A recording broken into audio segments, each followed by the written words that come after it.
else and I. You're smoking some of the best dope God ever put around here.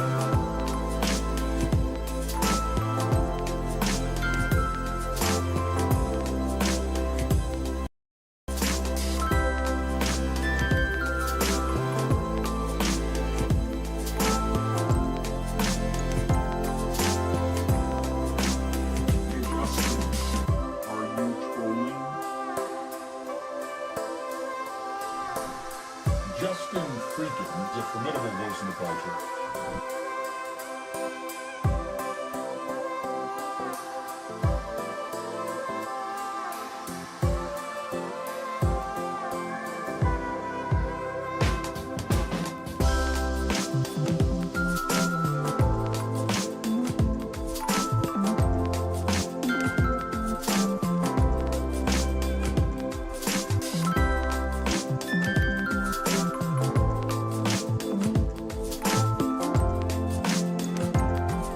Mr. Mumble's Raid.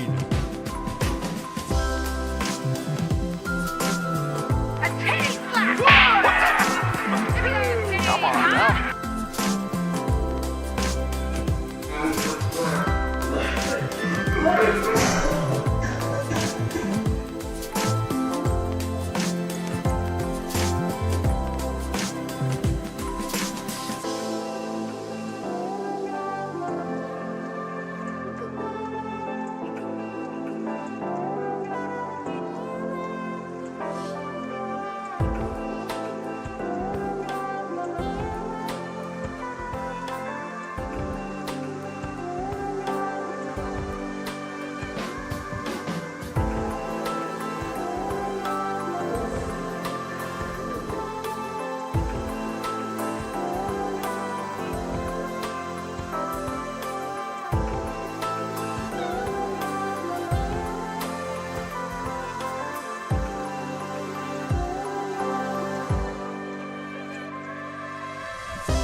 Thanks for watching. Stay updated about breaking news and top stories.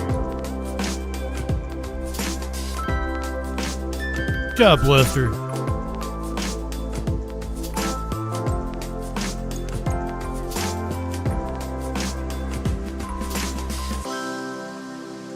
You live in sexual anarchy.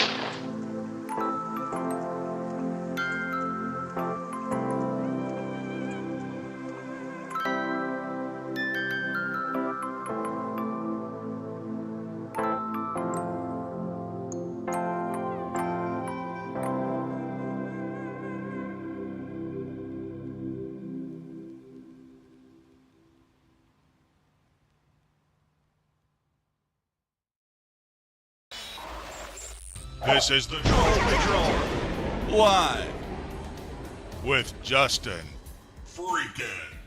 Welcome to the Troll Patrol Live. It's a freaking Monday. Red Wine, Textillion, Mr. Mumbles, thank you for the raid. Now that all of you guys are here, we should get high, because I'm not high enough for this shit, which is not high at all, actually. I have eaten, taken a shower, cleaned house, done all sorts of things since the last time I got high, so probably not high at all. Smokey decided he wanted to get down off the bed. I thought it was Socks, but Socks still laying up there. You can see Talks at the head of the bed there. Smokey right there on the Tupperware container. Maynard somewhere being a little bitch. Let's get high.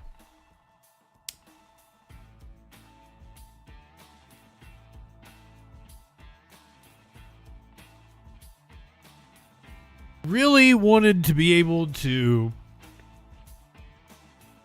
get some news put together before I came on. We got an hour before the South Carolina debate starts. We got 2 debates tonight. I assume we're going to get to watch them both, but they're both at 7 o'clock Eastern time. So less than an hour. I feel like the more interesting one is the South Carolina Republican Senate primary. That is the primary, the special election primary to replace Lindsey Graham. So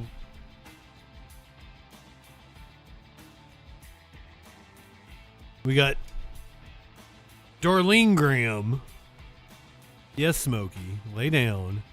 We got Darlene Graham. We got Representative, what was his name? I don't even remember his name now. Russell Fry. We've got former South Carolina Governor Mark Sanford. You may remember him. This is a blast from the past. He was hiking the Appalachian Trail. This has been like 15 years ago. Maybe even longer. This is like during the Obama administration. Motherfucker was the governor. He went missing for like 40 days. He was with his mistress in Argentina or some shit, and he said he was hiking the Appalachian Trail. Smokey, god damn it.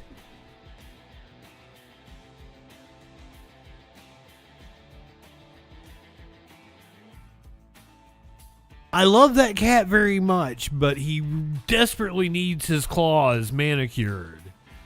And he just wants to sit here and just and he's being loving, right? Like he's purring and he's just being a sweet cat, but he is digging his goddamn claws into my leg and it hurts. You guys have no clue. My leg is just cut completely up and down the fucking leg because Smokey just sits here scratching it all the time. Oh, and it's like, I'm sorry I have to keep putting you down and you get up at the worst times when I'm trying to do shit and claw my leg. And the pants I have right now have a rip up them, so like most of my leg is exposed, so he was just clawing the shit out of my bare leg. So sharp. Torchy, silent, welcome in, friends.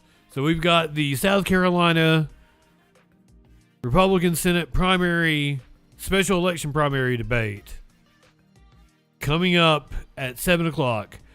Same time is Representative Seth Moulton is challenging Representative Ed Markey in Massachusetts for that Senate seat. So that is a Democratic primary debate between Representative Seth Moulton and Senator Ed Markey.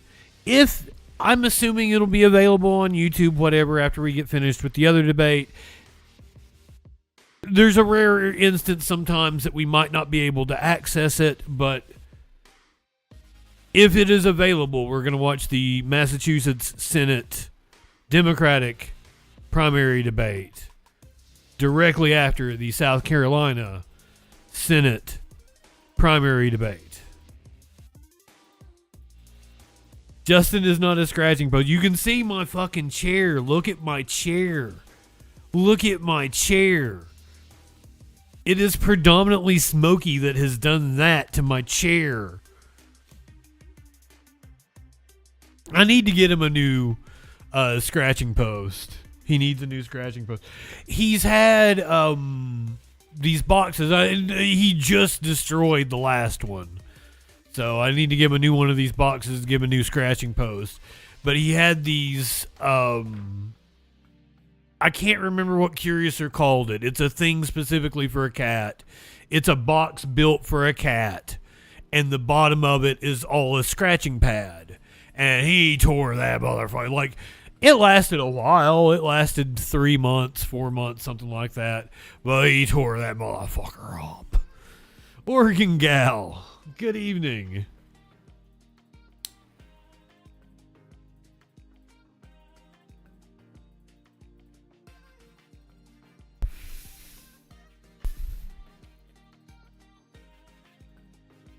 So we've got debates coming up at the top of the hour.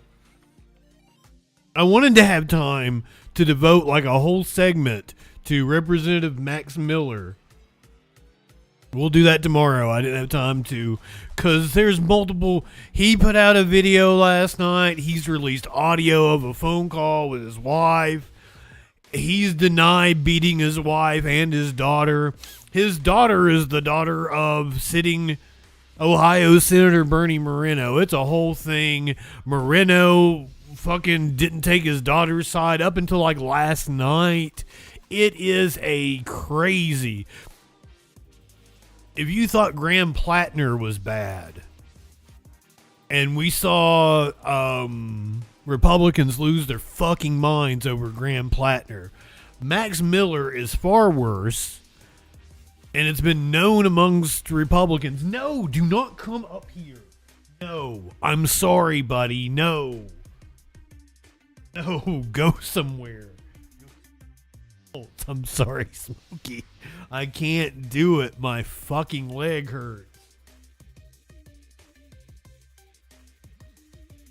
He went up on the bed. There he is. I had to run him off. I'm sorry, Bobby. Oh, I feel so bad now. God damn it.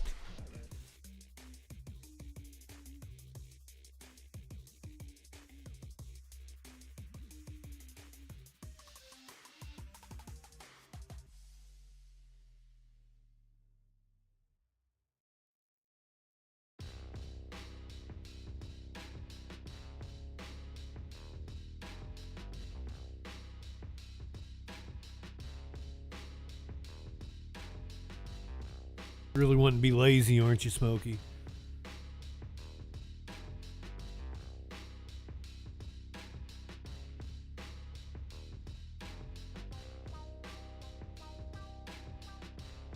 Just lay with your... No, don't put them there. Oh my God, he's gonna lay in the exact spot. And he's...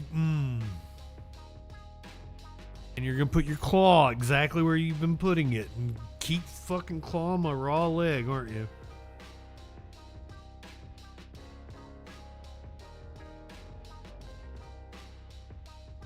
I can't take it, Bubs. I can't take it.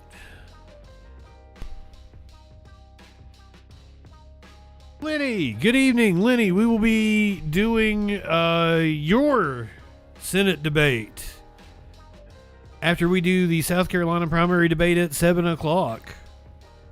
We'll be watching Senator Ed Markey debating Representative Seth Moulton, who is challenging Markey for his Senate seat in Massachusetts.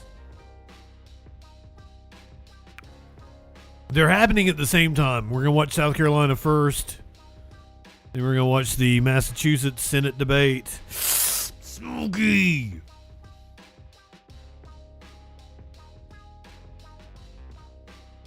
I will show you what I'm talking about. Do you see my leg? My leg is open. Do you see this claw right here?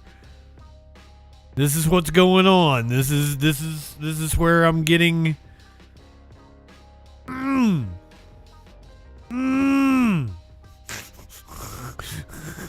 Look at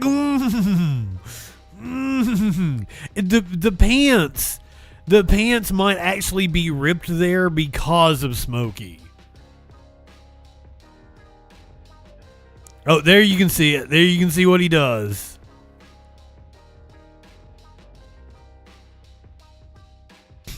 This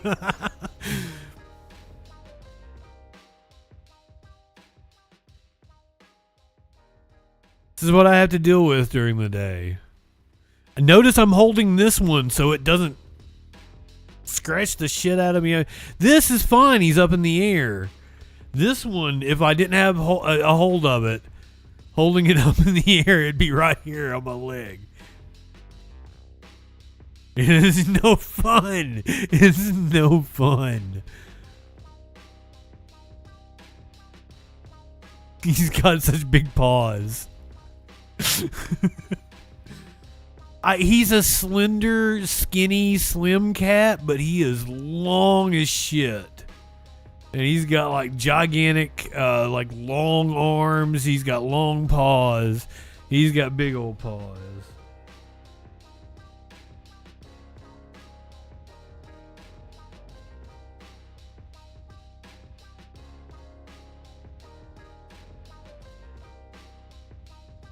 PM'd it to me, Lenny. I guess I got links turned off. Ginger Fluid, welcome in. We'll do it for the animal video tonight, my friend. You're helping me out because I didn't have one. I don't have news ready to go. I'm sorry. So basically, I'm going to be killing time until we get to the debates at the top of the hour. But there is breaking news out of LA. City Hall in Los Angeles apparently shut down, evacuated over a potential hazmat situation. Well, it is straight up 1 o'clock, and we welcome you to Fox Local Los Angeles. I'm Marla Tejas. If you've been streaming with us, you've been watching coverage from live now from Fox. Current remarks from FBI Director Kash Patel. We want to get you some local headlines, though, beginning with some breaking news underway right now in downtown Los Angeles. Reports of potential hazardous materials right near City Hall. Stu Mandel is up and over that with more. Stu. Oh, I thought it was Mendel. Good morning, Marla, or good afternoon. I'm so used to saying morning. Good afternoon, everybody. City Hall is where we are, and a hazardous material incident is what is going on, happening in the mailroom of the old City Hall. I'll show it to you right there. Now, so they found a suspicious package then. The City Fire Department, when they got there, they said, yeah, we got to bump this up a little bit. They brought in their hazardous material squad. You can see that truck with the awning up. And probably just something they've considered. Been sitting here in the last couple of minutes. Anthrax or whatever. LAPD vehicles arriving here as well. This happens more often than you would think. Sedan, but I think these are the ones. These are the and it is usually deal with hazardous materials, especially things being sent in the mail. Now we haven't heard about something like it is usually like a false one about alarm. Suspicious white powder to politicians. Maybe that's kicking off once again. But right now we do know there's an incident in the mailroom. One person not exposed, but definitely being assessed by the LA City Fire Department. We haven't seen any mass evacuations or even smaller groups of people outside the building. I don't know how busy that mailroom is, but I can tell you right now, this is a very serious situation unfolding here in the City Hall in the downtown area. Marla? Do we know, is City Hall remaining open during this investigation? It seemed like it from what he was saying. We actually have seen people going in and out of City Hall for a moment there. When we first arrived, we always approached from the west, so we were seeing the actual stair area, and there were people in that courtyard going in and out of the building. We didn't see anything, so, you know, we did what Sky Fox does, is we did a little investigation, and I thought maybe it was in the newer portion, but it is not. It is in the older portion of City Hall in the mailroom. You can see folks down there. There's some firefighters coming out of that door, but moments ago, and here we actually might see some folks making their way in there right now. So that it is definitely allowed in and out of that. So this was a couple hours ago. As what it is, that's still under investigation. Right. So, I mean, good news that it's open for business. People are in and out, which means it's hopefully less serious and just contained to. He said 1 o'clock, so they'd put it at 4 o'clock Eastern time. Think of the mayor Karen Bass. Yep. Any word from her office or whether or not. This was 2 hours ago. Well, you know, honestly, I don't think Karen Bass would text me, but the assignment desk possibly might be getting some information. I know for a fact that our desk today, Melissa's down there, and she's been working with me on this. Actually, she's been doing all the heavy lifting, reaching out to everybody and anybody that might have some information.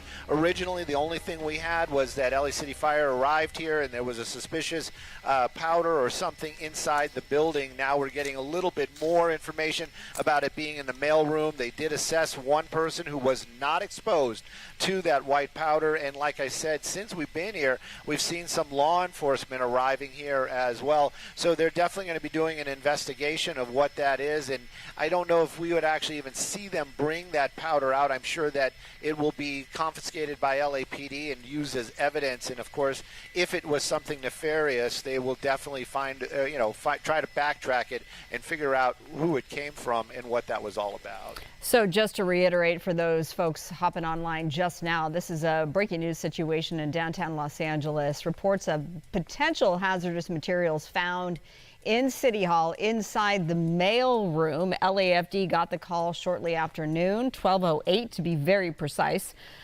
They responded to the... So I'm going to go with it was probably a false alarm. They didn't even evacuate City Hall. The reporter mentioned In-N-Out, a staple of California cuisine. It has been invading other states recently. Idaho just opening a new one. They sent a worker from California to work at that Idaho. She is dead. She's now been identified as well as the shooter. Crazy right-wing media has really written their headlines to make it seem like the shooter was taken out by a bystander with a gun. And that is just not the case. As we found out last night, the shooter took his own life.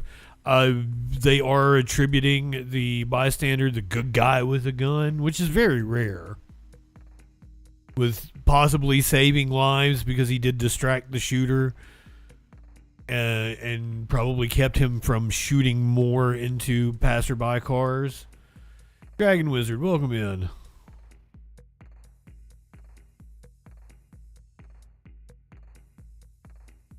But we do have some updates.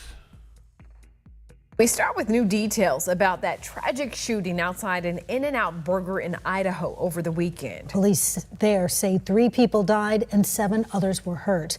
Now 2 people are being hailed as heroes for trying to stop the gunman. Rena Roy has the latest. Video shows the moments 2 people returned fire as a gunman suddenly began shooting at this In-N-Out Burger location. And they are heroes, and I hate that I have to point out the way the right wingers have written the headlines about this and the memes about this dude. Like, they are heroes. It takes a fucking hero to run into a gunfight, to put your life on the line to try to protect other people. I don't want to put this man down, but like there's been so many right-wing memes like, oh, hey, liberals, good guy with a gun, ah, ha, ha, ha. And it's fucking annoying. Is he wearing a cowboy hat? Is he wearing an Orville Peck goddamn face mask? It looks like yes on both. Is he using some sort of World War II looking fucking hand cannon? Also, yes. I'm fascinated by the dude. He looks like a badass. Now 2 people are being hailed as heroes for trying to stop the gunman. Rena Roy has the latest. Video shows the moments 2 people returned fire as a gunman suddenly began shooting at this In-N-Out Burger location in Twin Falls, Idaho, southeast of Boise. Yes, that is a meme I've seen with the something iron on his hip. The fucking Fallout song.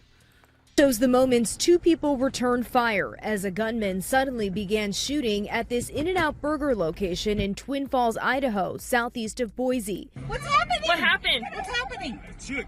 The off-duty state trooper and armed citizen being hailed as heroes for taking on the shooter and likely saving lives. We believe their actions helped drive the suspect away from the scene, preventing further casualties. Get out of here! Get out of here! They're shooting. It was like the main theme to Fallout New Vegas, I do believe. Report multiple people down. Hundreds of people in this crowded shopping center running for their lives. Everybody's running. That Good Samaritan, identified by the Idaho Statesman as 35-year-old Jordan Salinas, telling the outlet he had just pulled into the parking lot when he heard gunfire. He said he felt no fear, adding there's a task that needs to be done and we're the ones who need to do it, and that the gunman did not like it when bullets started firing both ways. 3 people were killed, 7 others injured, 2 in critical condition. Lindsay Tanguy says she found several victims, including her friend Terry Dudley, a taxi driver and Army veteran who'd been shot in his car. I walked over and Terry was in his front seat, still conscious at the moment, but not really able to communicate. Police say the 24-year-old shooter, identified as Chad Williams, died by a self-inflicted gunshot wound at the scene. A law enforcement source confirming to ABC News that this is a photo of Williams. Investigators are still working to pin down a motive. Rena Roy, ABC News, New York. I've seen that he was very fond of right-wing content, but I have not confirmed that.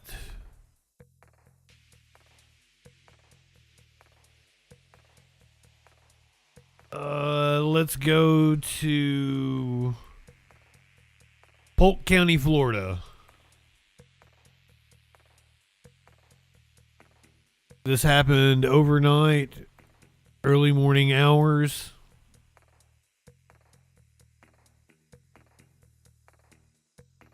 Well, you know, I saw somebody was like,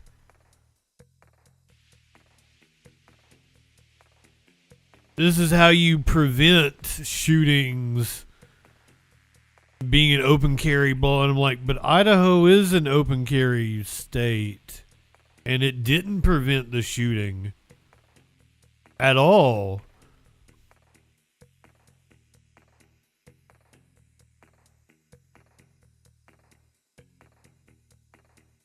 We're going down to Florida where an Uber driver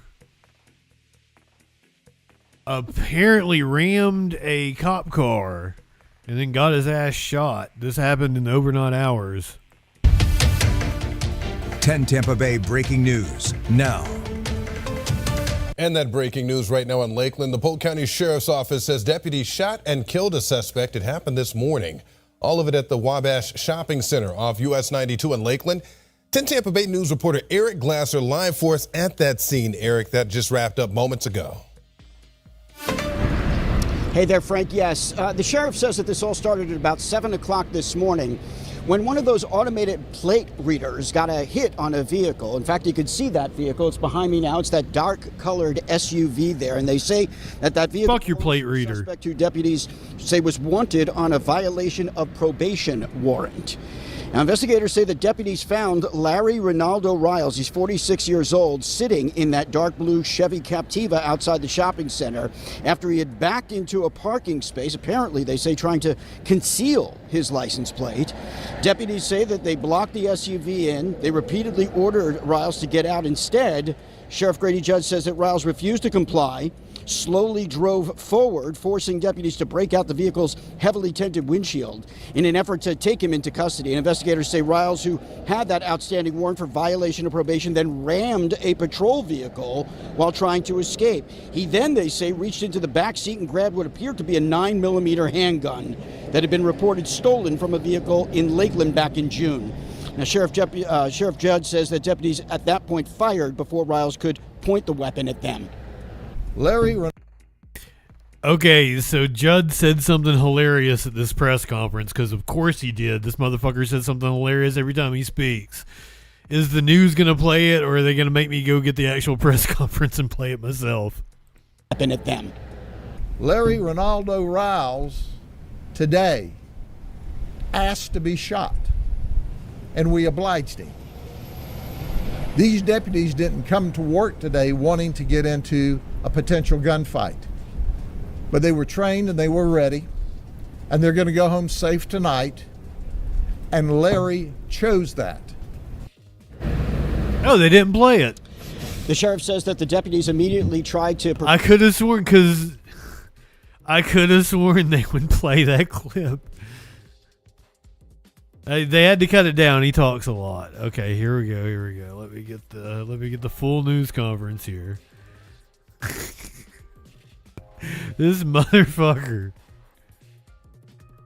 Once again, this is Sheriff Grady Judd in Polk County, Florida.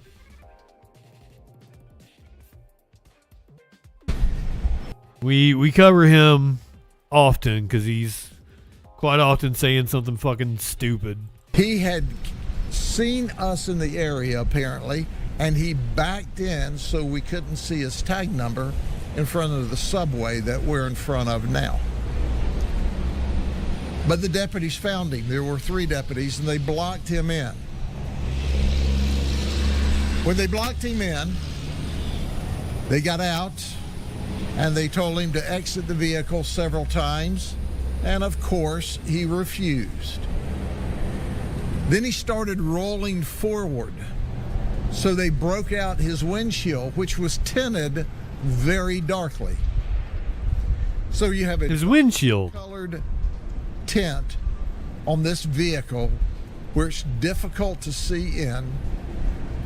He's got outstanding violation of probation warrants. He's backed in to hide from us. We break the window and we try to tase him. So he's rolling his vehicle forward. He's resisting us. We still try to talk to him and de-escalate and tase him. And then he rams the patrol car because he's trying to get away. Well, he can't move the patrol car. He reaches into the back seat and starts to rack a round into a 9mm handgun. It appears to be a 9mm. We've not picked it up, but it is a semi-automatic handgun. Not just any semi-automatic handgun, but one stolen from a vehicle in the city of Lakeland on the 24th of June. As he's starting to rack a round into the firearm to engage our deputies, we shot him. We shot him a lot. As soon as he was neutralized and he dropped the gun, we pulled him from the vehicle and started life-saving measures. So let me focus here a second. You've got a guy that's reported to us as an Uber driver with an Uber sign in his window. We shot him.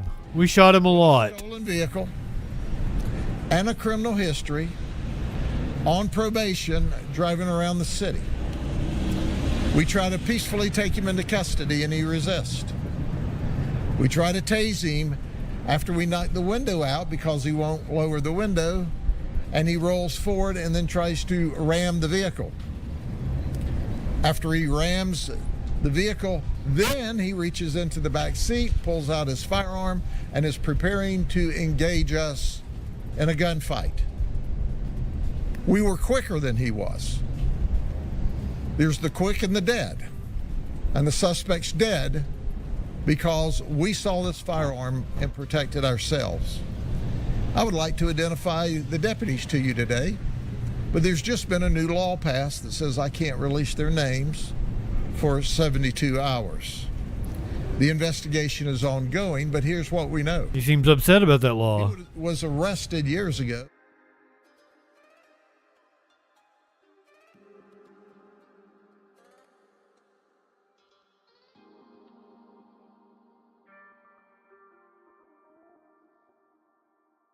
Let's go back out to the West Coast.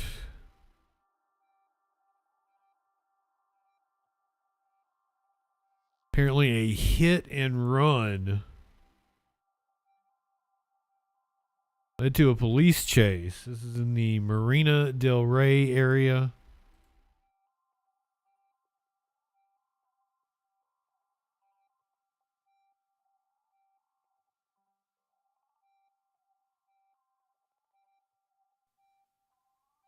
Breaking right now on Eyewitness News at 11. A dramatic end to a pursuit in Marina del Rey tonight as officers break open the window of a car. This all played out just within the last hour. I'm Liz Nagy. And I'm Jory Rand. Officers pulling a woman out of the driver's seat and taking her into custody. Several LAPD officers are said to be injured after this ordeal. We're now awaiting word on how they were hurt and the severity of their injuries. Officers had used spike strips during the pursuit before the driver stopped and locked the doors. Officers were then in a brief standoff with her before they decided Are her titties out? And yank her out. Okay, we gotta get more on this one.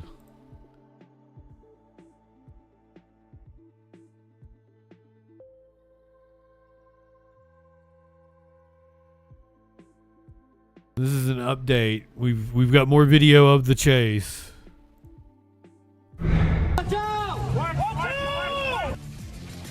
Now at 6:42, a wild scene on the Venice Pier overnight. People run for safety as a woman drives onto the packed pier before leading LAPD on a chase. NBC4's Lauren Coronado is live in Venice with new details in all of this, an exclusive video only on NBC4. Lauren. Michelle, good morning. This was really a wild chase, dangerous too. Thankfully, more people weren't injured. I want to show you just how narrow the pier is. In fact, you're going to see a maintenance car drive through right now. This is a maintenance car, so think of a car itself, likely about the same size, but still a really narrow entrance in. And that driver went all the way down to the pier in her personal vehicle. And I want to get straight to that exclusive video you'll only see right here on Today in LA.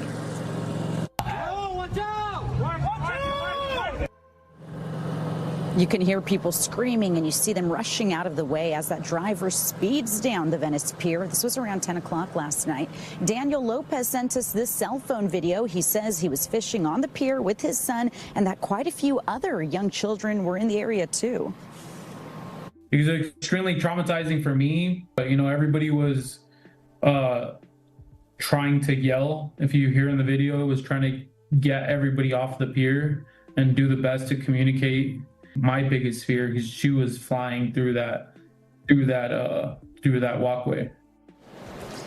He says he dodged the car twice while with his son. Thankfully, they were okay. A spokesperson for the LAPD says by the time officers arrived, the woman had hit a cyclist. Fortunately, that person was not hurt, but that was just the beginning. The driver refused police commands and the chase started. She took off from the pier while hitting LAPD units. Finally, by 10:30, the driver was taken into custody near Via Marina and Pacific Avenue in Marina del Rey.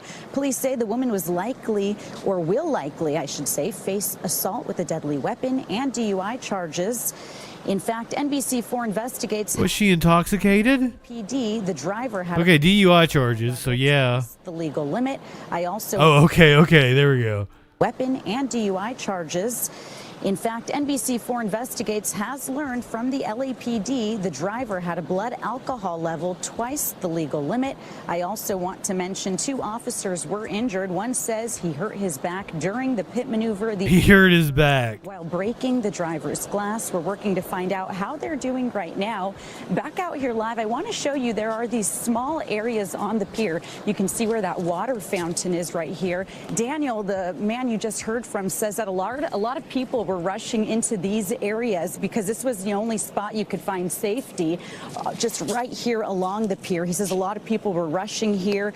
There are only a few, if you look at the pier, spots like that. Nobody jumped over the pier? To get to safety, but really a chaotic series of events. Again, thankfully, more people weren't hurt. Reporting live here in Venice, I'm Lauren Coronado for Today in LA. Sad I don't have that one on video.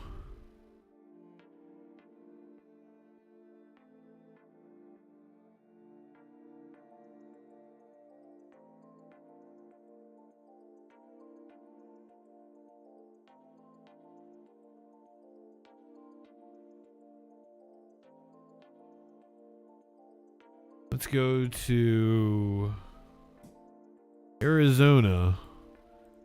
We're apparently getting all sorts of new details on the Nancy Guthrie case as they released the ransom notes. It's now been more than 6 months since Savannah Guthrie's mother was kidnapped from her Arizona home, and still no major break in the case. So has the investigation been botched? A blistering report in the Wall Street Journal accuses the Sheriff's Department of making a string of costly blunders early on. Reporter Andrea Grimes, a new addition to the Inside Edition team, has the details. Was the search for Savannah Guthrie's kidnapped mom botched from day one? A Wall Street Journal investigation says detectives reportedly failed to see the significance of blood spots clearly visible in the doorway of Nancy Guthrie's home. According to the Wall Street Journal, detectives in Pima County, Arizona initially thought the blood spots were due to a bloody nose or some other minor injury unrelated to the kidnapping. Only days later, they determined the blood was Nancy's and was most likely from the night she was abducted. Asked about the alleged missteps, President Trump promised more FBI resources. Some people haven't liked the way the local communities run it. They haven't liked the way the sheriffs run it. But we would like to give them the benefit. But we're there anytime they need us. It's a terrible thing. Sheriff Chris Nanos is hoping the quirky writing style in those 2 just released ransom notes may ring a bell with someone. There's a number of pieces of information in these notes that it just might jar someone to say, I've heard that, or the wording, the style. The notes emailed to a local Tucson TV station are being scrutinized by the nation's top criminologists and language experts. The first ransom email demands a ransom in the amount of $4 million USD, an unusual way to indicate dollars. Then there's this line. Once payment is received, she will be... I don't know if it's an unusual way to indicate US dollars if you spend a lot of time online and dealing in multiple different currencies. Are you okay?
You got to distinguish. It could have been Danhausen human monies.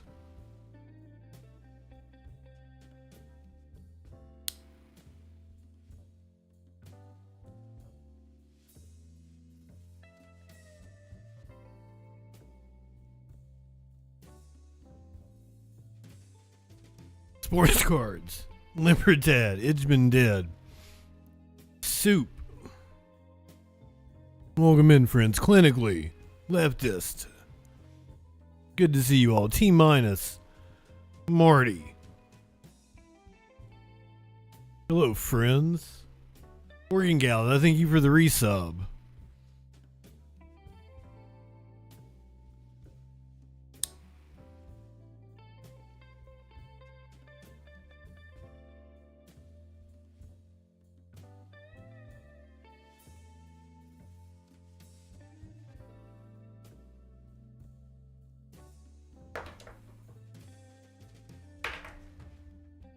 Apparently, we have new news in, I can't believe I'm saying this, the Kurt Cobain case.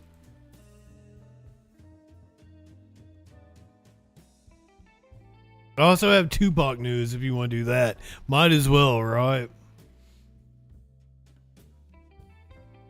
TMZ. Giving us some deets on the Kurt Cobain investigation. The mystery surrounding Kurt Cobain's death has resurfaced. There are documents that have now been published by the New York Post, which show there's not too long after Kurt Cobain died. Bastions of journalism, the New York Post. Authorities up in Seattle said it was a suicide, that he shot himself in the greenhouse of the home that he shared with his wife, Courtney Love, and that they said it was a suicide, open and shut. Many years later, still, there are a lot of people who don't think Kurt Cobain's death was a suicide. There are people who believe it was foul play. There are some people who believe that he may have died of a heroin overdose at the hands of someone else. And that someone else may have shot him to make it look like a suicide. There are all sorts of theories. Well, this is interesting. Courtney Love's lawyer at the time had sent a letter, and this is shortly after the investigation, sent a letter to the Seattle Police Department, which had jurisdiction, saying that they wanted the entire file sent over to Courtney and that the police should not retain any copies of this police report. That is bizarre. It's something the police would never do. I mean, the idea that the police department would basically scrub any... Wait a minute, so Courtney did do it?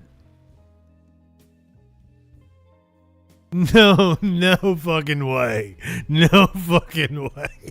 Evidence of its investigation and give everything to Courtney Love? You got to wonder, A, why they would ask. Well, I know why they were asking them, because she felt at the time that she was happy with how the investigation went. She believed it was a suicide, right. And she had worries that people in the department were leaking documents, leaking pictures. So this was her way of trying to protect. That was true. So I shouldn't have jumped to conclusions on that. I forgot about that point. So they did leak the crime scene photos. They sold them to Rolling Stone or some shit. Personal things in the document being leaked to the media or leaked to people. That was her reasoning behind it. I mean, I guess it seems a little sketchy, but also the police would never do this. Obviously, they didn't. They kept the records. But the fact that they requested it is bizarre to me, because the police aren't going to do that. So it's almost like you are erasing. I mean, you never know until you ask, I guess. How the police reached the conclusion they did. And it's like, it's one thing if she wants a copy. And yeah, I mean, she was worried that people might profit off of this thing. I get it. But the idea that a lawyer would think that the police department would scrub that. I've never heard of anyone ever ask. I mean, I've heard of them obviously wanting the files, but to not keep any. I mean, this is real. This is a new detail that we're getting. And the police obviously said no. But I mean, like, Harvey's making a big deal about it, that it makes Courtney Love look guilty, but I totally see the point, because they were leaking stuff to the media. And they denied the request, as they denied the request of the photographs that they had taken of the crime scene. But this thing has not gone away, and there are groups out there that why do you think people think it's not a suicide? It seemed to me, I've seen the documents and I've read everything, and it seems pretty open. I've heard the motherfucker's music. The idea that he committed suicide is not outlandish. You can see his diaries and shit. HBO made a documentary about it. Not outlandish that the dude would blow his brains out. Open and shut that it was a suicide.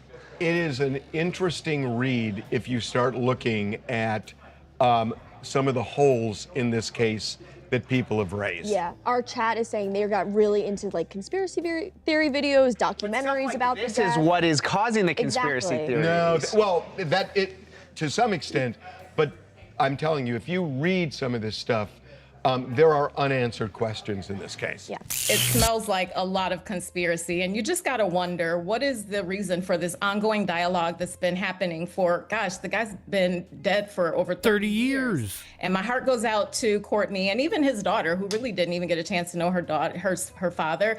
But what is very curious to me is the fact that she would request all of the documentation. In no world does that make sense. So I'm aligned with you there, Harvey. Certainly an outrageous demand to have all of the files and leave law enforcement with zero documentation. Yeah. But certainly I can see where she would want some degree of privacy. Yeah, and that's fair.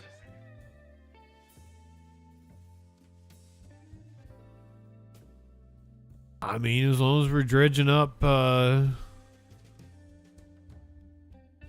90s musician deaths, let's go ahead and do Tupac. Keith D says he didn't have anything to do with Tupac's killing. He is going to stand trial for murder. We're in the pre-trial phase, I believe. He's given an interview from jail This afternoon, an 8 News Now exclusive before one of the biggest trials in Las Vegas history. A sit-down interview with the man accused in the murder of Tupac Shakur. Dwayne Keefe D. Davis speaking with investigator Vanessa Murphy. A quick note, our team was not allowed to put a microphone on Davis due to security. That's why we've included subtitles. The trial surrounding the murder of rap legend Tupac Shakur nearly 30 years ago is just days away. We were given the rare opportunity to sit down with the man at the center of it all, Dwayne Keefe D. Davis, face to face while he waits here in jail. Did you have anything to do with the murder of Tupac Shakur? No, ma'am. No, ma'am. I wasn't even in the battle. I wasn't in the battle, period. It wasn't even in the state. Read the book and the interview. Yeah, I was just after the money, and they said I was covered. I did it for the money. You know what I'm saying? And but did anyone tell you maybe it's not a good idea to do that because they might arrest you after they hear you say that or read it in your book? Like, did anyone close to you say, not a good idea? That was the ghostwriters did it. I didn't write that book. You know what I'm saying? I don't know nothing about no Winston Churchill, Frank Sinatra. Just read the book. You know I didn't write that book. Oh my God. And the black thing, the lady, she gave me $150,000. But then when I was watching the interview this week, and the way you sort of go through it by play, like then this happened, it's very believable. They wrote me a script to follow. My lawyer came with the script. It seemed like he was in bed with them the whole time. When He don't believe that, does he? In this interview about Tupac's murder, and when you were doing this book, were you considering maybe his family at all? No, I just did it for the money. You know what I'm saying? I was trying to feed my family. You know what I'm saying? And it's wrong. It's just wrong. I'm an innocent man. And they said, yeah, crib. I haven't been around that stuff since like 89. I stopped that stuff, pulled up my pants. I'm not no leader, no Crips, or none of that stuff. That's wrong. They just trying to make their case look good or something. He's a leader of the Crips. He's way up there in the Crips. No, I'm not. You know what I'm saying? There's no color line. I'm messing with Bloods, Crips, everybody. You know what I'm saying? I just wasn't the leader of the Crips. I helped Suge Knight get that record company together. You know what I'm saying? And why? Who does he keep looking at? It's making us the most money. You know what I'm saying? That's get that. Yes. Why would you kill the guy that's making you the most money? I helped Suge Knight get that record company together, you know what I'm saying? And why would I kill the guy that's making us the most money? You know what I'm saying? He's best rapper back then. Why would I kill our money like that? It don't make sense. Suge Knight will tell you that I didn't do it. So. Has the DA's office offered you any plea deals, and would you consider a plea deal? I'm not gonna take no plea deal because I didn't do nothing. You know what I'm saying? And I'm 63, I had a cancer battle, and I got 3 stents to my heart. And the average American lives to like 74 years old. 10 years, I'm dead. So what I don't like taking a deal, you know what I'm saying? I heard it was like something from 10 to 25. I'm not gonna do that. You know what I'm saying? I'm not gonna take a deal like that. Well, the only thing that got on you is your book. How concerned are you that you didn't actually write it, but you'll be convicted after it is your book, and you won't get to spend your final years with your family? Yeah, I think the 9th Circuit Court is gonna let me go. I think they're gonna let me go because it's not right. I'm gonna be all right though, because God upstairs, he got me. He know I am this. Yeah, and I hate I put my family in jeopardy like this. So that's one regret I have. Jury selection is scheduled for August 10th. Vanessa Murphy, 8 News Now. Davis is now represented by defense attorney Michael Samft, who was not originally representing him. The 8 News Now investigators interviewed Samft. You can find that on our 8 News Now Plus app.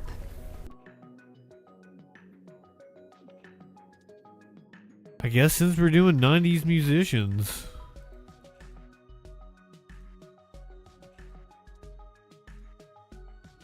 The country of Singapore has banned the band Massive Attack for their support of Palestine. Singapore has banned the 2 core members of British band Massive Attack from re-entering the country after they displayed a Palestinian flag and expressed... You may know them as the band that does the song for House. It's the opening theme for House. Singapore has banned the 2 core members of British band Massive Attack from re-entering the country after they displayed a Palestinian flag and expressed support for the Palestinian cause during their concert last week. In a statement, Singapore police said the 2 men were investigated over their actions during the July 29th concert, including the unfurling of a foreign flag and one member shouting "Free Palestine" on stage. They were issued stern warnings and blacklisted from returning to the city-state. Massive Attack responded in a statement on Instagram saying the band was surprised and disappointed by the decision. They urged the Singapore government to allow their citizens the expressions of conscience without fear of state persecution. Yeah, well, fuck you, Singapore.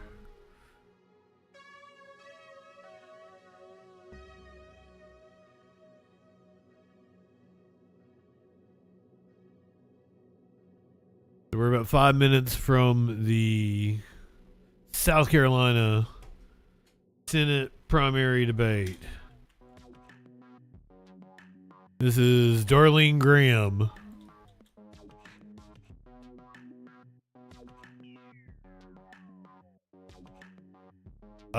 Representative... I fucked his name up again. Representative Russell Fry. Former Governor Mark Sanford. He's the one that was caught hiking the Appalachian Trail back like 15, 20 years ago. He was actually with his mistress in Argentina. We've got about 5 minutes until the South Carolina debate. Okay, let's keep it. We'll keep it with music-related thing. Let's talk about sigfluencers.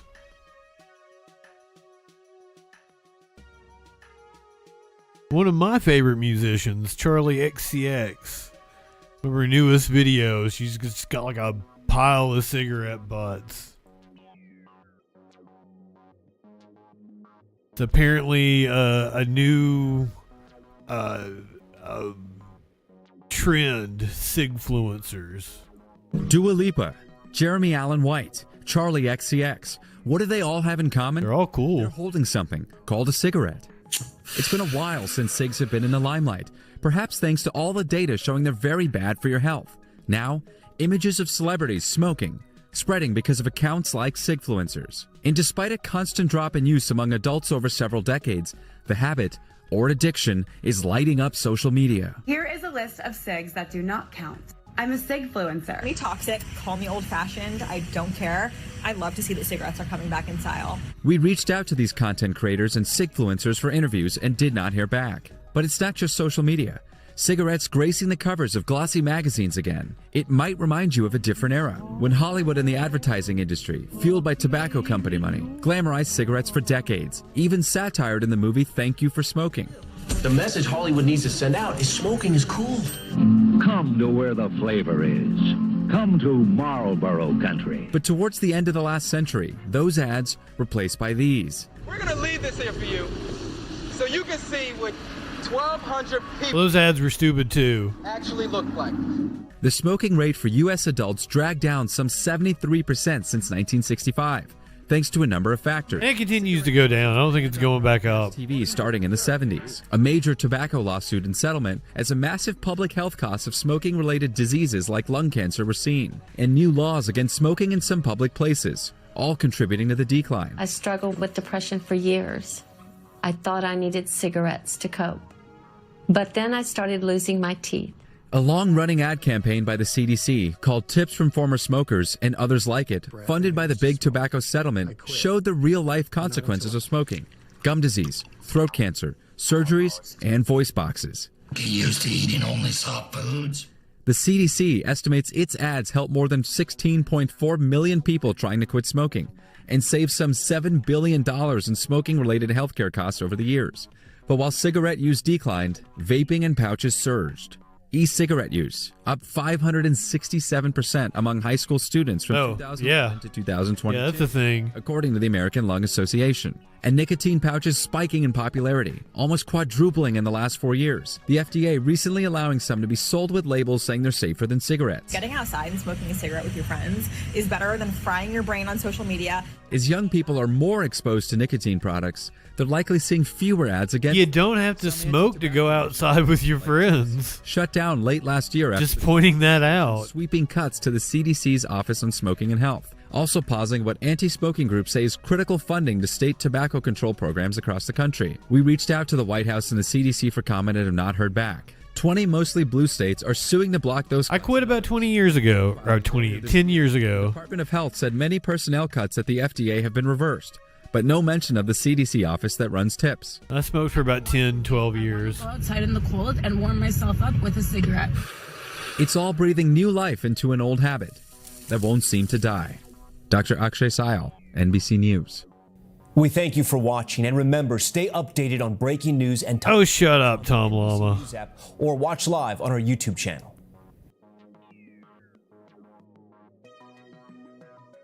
I used to go out and sit with the smokers during the smoke break. This was after I quit. Last job I had, 2019. I would go out and sit with the smokers. You don't have to smoke to sit with people. I'm like leftist now. It kind of makes me nauseated. Nauseated? Nauseous?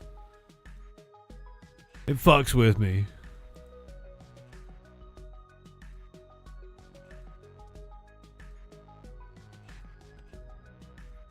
There's no fuck you about it. Like, you can be a smoker. I'm not gonna care.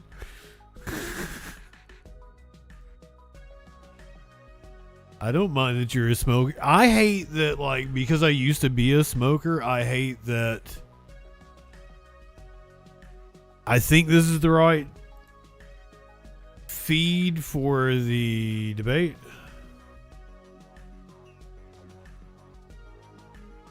After the lottery, 5 candidates will face off in one historic debate to be your next Republican nominee for the U.S. Senate race this November. They'll be defending their positions on the issues that here we go. Your family as they seek to shape the future of our nation. So be sure. Well, I don't want to be a bitch about people smoking, like especially if it's like if I'm at a concert. This is where I run into it the most. Be outdoors and people are smoking. It does turn my stomach. It makes me kind of sick because I used to be a smoker, but I don't want to, rain on somebody else's parade.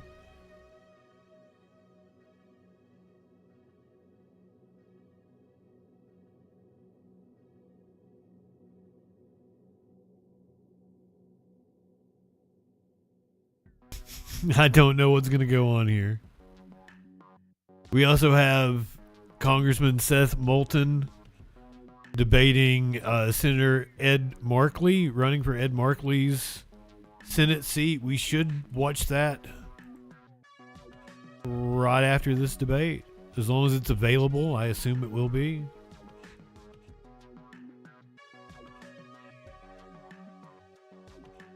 Live from the WIS 10 studios in downtown Columbia, this is the 2026 South Carolina GOP U.S. Senate debate. All right, here we go. A high-stakes special primary election unfolding here in the Palmetto State as South Carolina nominates its... This thing wasn't even scheduled like 2 days ago, so... Tonight, 5 candidates answering questions from across the state about issues impacting you, the voter. The 5 candidates selected by the South Carolina Republican Party for tonight's historic debate: Russell Fry, Darlene Graham, Mark Lynch, Ralph Norman, and Mark Sanford. Also joining us tonight, 6 panelists, 3 selected by the state Republican Party. Joey Hudson with Word like a week and a half, something like that. iHeartRadio, and Wendy Damron with Palmetto Promise Institute.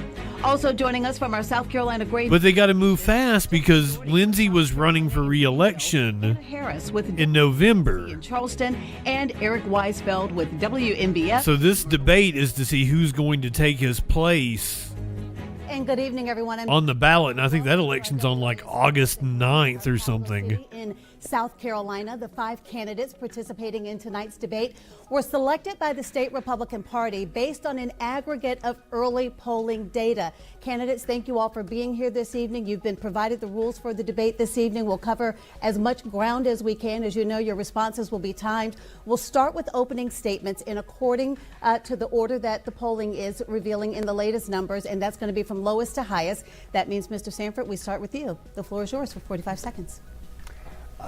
It's a treat to have this conversation tonight, and I appreciate the chance. For many of you, I've represented you in Congress. Still more, I've represented you as governor. I've started a business and built it over the last 5 years. I'm a dad. Remember, this is the guy that had to resign because he was hiking the Appalachian Trail with his I think that all of us would mistress agree on a whole host of issues, whether it's a secure border or the importance of a little boy not competing with a little girl on the soccer field or wandering into the restroom. But there is one distinguishing factor that I bring to the table that I hope we get to talk about tonight, and that is the importance of the national debt and its implications for our lives, affordability, and ultimately the American dream. I look forward to that conversation. Thank you very much. Mr. Lynch. Yes, I'm Mark Lynch, a lifelong South Carolinian born in Greenville, married 38 years with 2 children, 4 grandchildren. And I'm a successful businessman in Greenville. We've operated a family business now in our 74th year under my leadership. We've grown the business 35 times in the last 40 years, debt-free. So I understand budgets. I understand tackling the giants that we face every day. I understand that we have to win in our business every day with every issue. What was his name? I forgot it already. We take care of them better than our competition, or we would be out of business. I know what being debt-free means. And we can't print money out of thin air in our business, and we can't do that in government, and it's time to tackle those issues that are causing our debt at $39 trillion. Thank you very much. Mr. Fry. I was born in Surfside Beach in a cinder block house with no heat or air conditioning.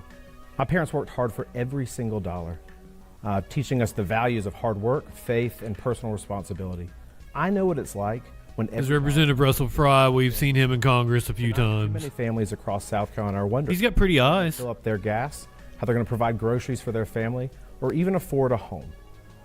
Steve Spurrier used to say, "You are what your record says that you are." Tonight, I want you to listen closely to that record. I'm South Carolina Congressman Russell Fry, and I would appreciate your vote in the August 11th primary. Thank you very much. Mrs. Graham. Thank you. Thank you for your prayers. My family and I are truly appreciative. When President Trump called, I answered because I'm a hard worker and I'm proud to have his endorsement. I'm not a politician, but like Lindsay, I have a servant's heart. I grew up in the back of a bar and liquor store where I learned a strong work ethic and the value. Oh, she's good. For nearly 30 years, I've worked hard for the people of South Carolina, helping them find jobs and live independently.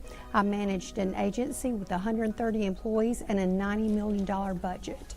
I want to continue working hard for the people of South Carolina, and I want to earn your vote. Thank you very much. And Mr. Norman. I'm Ralph Norman. Thank you for all who are joining by the TV. Look, I'm a 40-year business, been in the business 40 years. I have got a record that's the most conservative that I'm proud of. My resume is my record. I look forward to serving in the United States Senate for the next 6 years because I want to take that to Washington, D.C. And I think now is the time because we're at a tipping point in this country in so many ways. And I'm just excited about the challenge. I'm excited about the prospects of what we bring.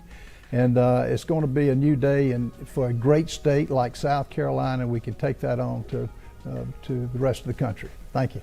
All right, candidates, thank you so much for setting the stage for voters tonight. When we come back, we'll get into questions from our panelists.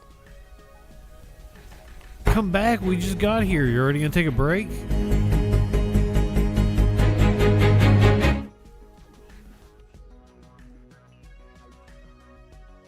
Trump is behind Darlene Graham, as far as I can tell.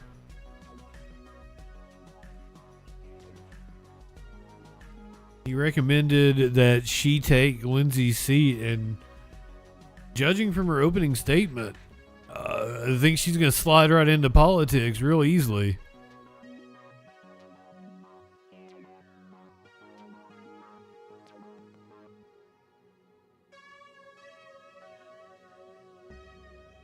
I guess we're taking a commercial break here. Literally like a minute into the debate. We'll be right back from this word from our sponsors. I wonder if they got a cigarette ad. Oh, so Mark Lynch was that forgettable guy. Russell Fry is the guy on the right. I don't have his name in front of me. I had the other dude's name.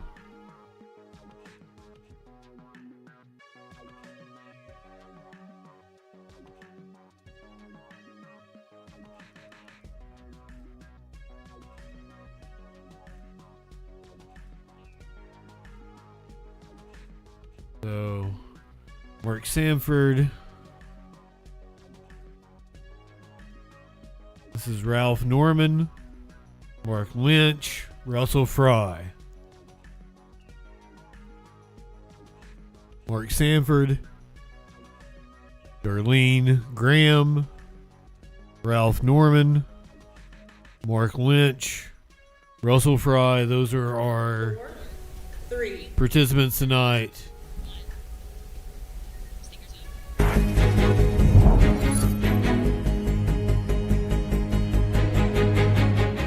Welcome back to tonight's SCGOP debate. Candidates, we want to thank you up front for giving voters direct answers to these questions tonight so that they can evaluate your policies and platforms. Our first question comes from Joey Hudson with Word Radio in the Upstate. Take a listen.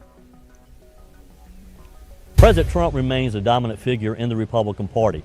Should a U.S. Senator's primary responsibility be to support the president's agenda or to independently represent the interests of the people of South Carolina, even when those interests may differ with the president's? Mr. Sanford? So I guess the questions are all coming from AM radio hosts. I think that this is one of the big distinguishing elements in this race. I have agreed with the president overwhelmingly. When we overlapped when I was in Congress, I voted with him 90% of the time. But where I've disagreed, I have disagreed. And I think that that's the American way, that it's okay occasionally to disagree on things that are tied to spending, things tied to the constitutional framework of our government, or things tied to local interests here at home.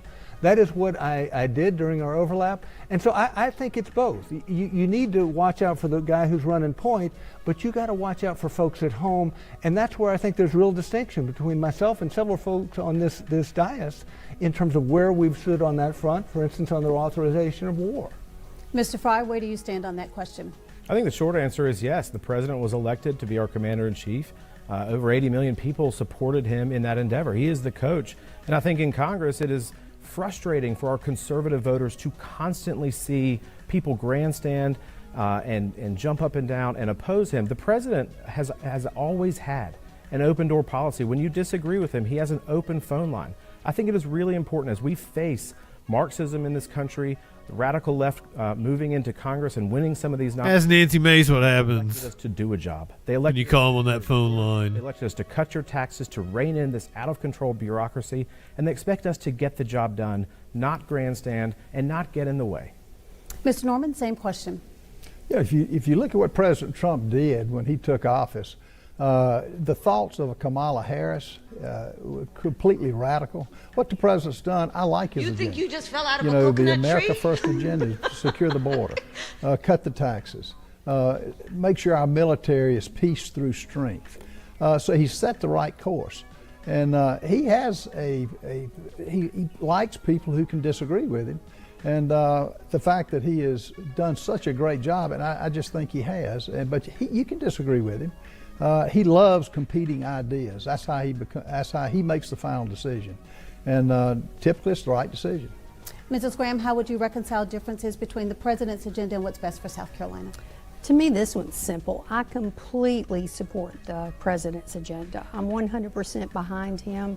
I am honored to have his endorsement. I've already been working with him on the Picking up the ass kissing right where Lindsay left off. Already co-sponsored the Save America Act. I'm one of the senators that signed on to stay through recess to get the Save America Act passed because it's so important that we do. If it were up to the Democrats, they would just open our borders and have everyone in here interfering with our elections. And President Trump stands against the Democrats. And Mr. Lynch. Yes, I support President Trump. I voted for him 6 times. He won all 3 times. We know his election was stolen in 2020. I'll always support America First and South Carolina. That's who I work for, right? Come on, and man. So it's good. Iron sharpens iron. If we have a disagreement, I'll go to President Trump and tell him what I think, and then we'll come out with the best decision with that after prayer and discussion at the highest level. And that's what we need to do. We always come together and find, with many counselors comes success. So we'll discuss what we need to, and I'm not afraid to bring up a question or something I don't think is right with anybody. That's what I do in life. And with that comes the best decisions. All right, thank you very much. Our next question this evening comes from Justin Doherty in Fox, Carolina in Greenville. A recent Pew Research study found only 24% of Americans consider the current economy as excellent or good. Despite President Trump's promise to bring down prices, the cost of living is increasing, especially the cost of groceries. What can you do as senator to finally lower prices and make everyday essentials more affordable? Mr. Fry, we'll start with you. I think it's important that we all get back to the basics. I focus on a family-first agenda, and part of one of those tenets is Does he blink? Security, feel people safe in their communities. But it's also barely again how I grew up. I'm not wealthy. I'm not a wealthy man, but I know what the challenge is and how that feels when you're working hard for every dollar just to try to stay afloat. I think it's important that we have more energy production in this country. Energy is the biggest driver of a lot of the angst that people feel. I think that really is a key. I think we need to get Washington bureaucrats out of the way so that our farmers can do the job that they want to do and provide food for our families. These are all hallmarks of a very simple, and chief among those is keep your taxes low. Thank you very much. Mr. Norman, what would you do to improve affordability? First of all, you got to realize President Trump inherited an economy that was a disaster from the Biden administration. Look what he's done in the short time he's been in office. He's stopped the flow of illegal immigration into this country. The big, beautiful bill, which gave the taxpayers more of their money back. I helped make it even stronger. So, you know, when the war is over, prices will come down. And I think he will make it more affordable just with his policies in general. And again, it's taking a while to recover from what Joe Biden did. They don't know what the fuck they're doing. Do you understand that? What would you do to improve affordability on everything from housing to daycare? If anybody understands the struggles of South Carolinians, it's me. We have over 5 million people in South Carolina. 50% of them live paycheck to paycheck. 60% of them don't have a rainy day fund, which means they can't make it 3 months. They don't have enough money to pay the bills for 3 months. Unfortunately, I'm in that 60 percentile. I've been in that 50 percentile for a long time. I trust President Trump. I know he's working on things. I think the farm bill would be very helpful to help the farmers to drive down the cost of groceries, bringing jobs back to America. President Trump has done a great job with that, and I certainly support that. In competition in health care, transparency and pricing on medical procedures. Thank you very much. We appreciate it. Mr. Lynch, what specific policy ideas do you have to bring affordability down? As a successful debt-free businessman and having traveled the state for over 15 months in this campaign that we're back in to finish, we've heard from South Carolinians that are suffering, their pain points. How do we get rid of the affordability problems? Number one, stop spending. That's what I have to do in my business. We can't print money out of thin air. We've got to also bust up these monopolies that are price fixing the homes, like one of our Clemson young Republicans brought up. He said, Mr. Lynch, I appreciate your stance on immigration and closing the border, but I'm an engineering major, and I'm going to be competing against foreign students that their country paid for their tuition to come to this country. They'll take my job for half the pay, robbing me of my future. They took her Jeep. Country. We got to end H-1B visas. Thank you very much. Mr. Sanford, your ideas on... He did it. They took her Jeep. I would say many things, but if you look at our record when I was governor, we saw the first cut to the grocery tax. We saw the first cut to property tax. We saw the largest recurring tax in South Carolina history. I could go down a long list in terms of trying to watch out for the taxpayer. It's relevant in this instance. If you look at the 10-year Treasury right now, it's crowding up, raising mortgage rates, which makes life less affordable for the average American. And so I don't think we can have our cake and eat it too. You can't say, I completely agree with the president on all matters and not see the spending problem that is in D.C. Republicans have been bad on it and Democrats have been bad on it. Have the Democrats been worse? Absolutely. But we have a spending problem in D.C. that is born of both parties, and that's where I think I bring something unique to the table. Thank you very much. Let's get to our next question. This question comes from Kelly Nash with iHeartRadio right here in Columbia. You know, the national debt is now running at about $7.7 billion per day, which for every taxpayer in America is like $50 a day of extra debt that we're taking on. What would you do to lead us back to fiscal responsibility? Well, several of you have already mentioned the debt, so Mr. Norman, we'll come to you. First of all, the debt, the interest on the debt of $43 trillion, or pick a figure above that, exceeds our military spending. We can't sustain that. I hate it if we continue the spending spree that we're on, and it's by Democrats and Republicans, but particularly by the Democrats who want to end our way of government. So you do more of the Doge Commission, but you've got to act on it. They found hundreds of billions of dollars. Now what did Congress do? Only come up with... It cost us money. So we've got to balance any new spending with cuts like you do in the businesses and like every family has to do in their business. Mrs. Graham, your ideas for leading us to fiscal responsibility? Right now, our national debt is over $39 trillion. So I think we're going to have to stop growing government and grow the economy instead. Trump has already done a great job. President Trump has done a great job cutting fraud, stopping duplication in government. I was big here in South Carolina on not being a proponent of duplication of government in South Carolina. To me, that's wasting taxpayers' dollars. So just cutting fraud, cutting spending, growing the economy, bringing jobs back to America. And again, President Trump has done a great job on that.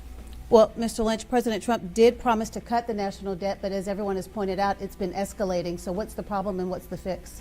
You know, one of the problems, like Mr. Norman voted on a bill that put $3.1 billion to support migration and illegal immigrants coming into this country. That's money we don't have that we're paying to help the problem escalate.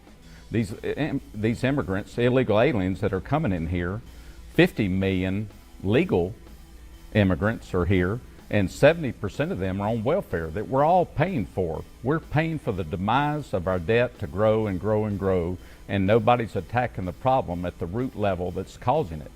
America First is supporting America, not illegals funding to bring them into this country.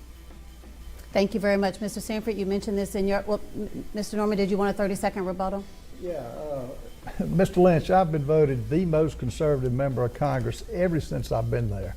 I voted against the open borders. Listen to that accent. That claim is silly, and I guess silly season is here on bogus claims. And I would never get the ratings that I've gotten by any means, by any agency. So it's just bogus what you're talking about. All right, thank you, sir. We'll go back to Mr. Sanford. The main question about the debt, you brought this up in your opening statement, your ideas to address and rein in the national debt.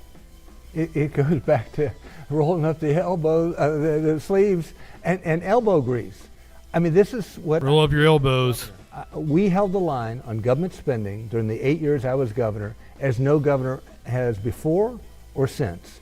And therefore, with due respect to, for instance, my colleague, Congressman Fry, you know, he was overriding vetoes of, for instance, Nikki Haley, or for instance, Governor McMaster. And what we can't do is more of the talk on this front, because it's easy to talk about limited government spending, but I remember carrying 2 pigs, one under each arm, to decry pork barrel spending ahead of that which we were constitutionally mandated to do in holding the line on spending. Thank you very much. More than work. Mr. Frye, you have the floor to address this historic surge we've seen in the national debt. You know, think about my son, James, 9 years old. What is the future that he will have and inherit? Every generation of Americans have handed this country off a little bit better than they found it. And Yeah, but how many pigs can you carry? Says, sorry, guys, we messed up. We have to get the national debt right. I think the key with a first step, and I've supported this and voted for it, is we've got to have a balanced budget amendment. But beyond that, too, it is easy to talk about cutting spending. The GAO estimates that $500 billion walks out of the U.S. Treasury every single year in waste, fraud, and abuse. That sounds like a good place to start. DOGE is another good place to start. And you know, it's not enough just to simply cut. We have to do that. But we have to grow the economy for the middle class. Make sure that we have energy Thank you very production. much. Our time has expired. Let's get to our next question. This one comes from Anna Harris at WCSC in Charleston. South Carolina's utility grid is facing unprecedented strain from rapid data center and industrial growth. As senator, how are you going to balance attracting these energy-intensive businesses and ensuring reliable, affordable power and water for everyday South Carolinians?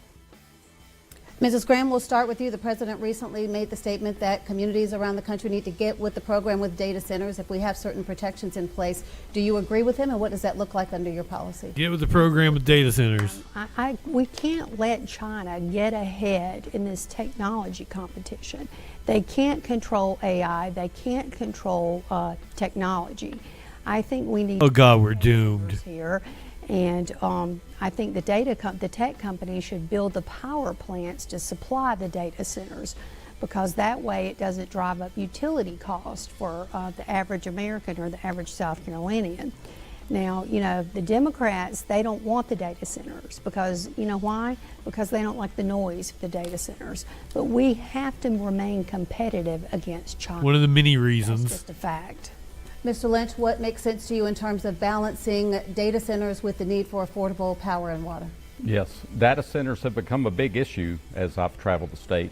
It is a pain point for South Carolinians. We're tired of waking up and seeing 100 acres of trees bulldozed, and we're told the data center is going to go right next to our neighborhood. It is horrible noise pollution. They're robbing our water. It takes millions of gallons to cool the data centers, and it's causing our electric utilities to increase. We already have a problem with inflation and affordability, and we've got to look at that. So we got to have the local communities have a say on where they're put, and we're bringing in. But have you thought about China? And that's a major problem. And we're moving towards a surveillance state with flock cameras. I'm the only one talking about that, and that's a horrible thing of an invasion of our American citizens' privacy. Thank you very much. Thank you very much, Mr. Sanford. Your policy Yeah, it is. data centers and how to balance it with local community needs.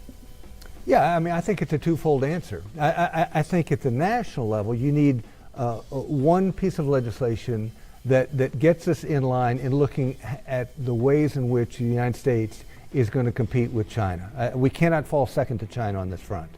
But tied to that, you need this notion of federalism, of local control. I think the DeSantis administration in Florida got it right, wherein they said, okay, we want to have a standard, but when it comes to where the data center goes, that is a local decision. And you cannot have a data center taking local water or driving up local electric prices to the exclusion of a local voice in that process. So I think it's a bifurcated answer. Again, a federal policy that encourages, but local control.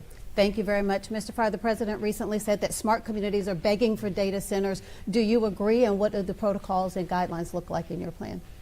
I think two things can be true. Oh yeah, smart communities are begging for it. That's why they're building them in West Virginia, South Carolina, Tennessee. Control these technological advances. And so the use of data centers is incredibly important from a national perspective.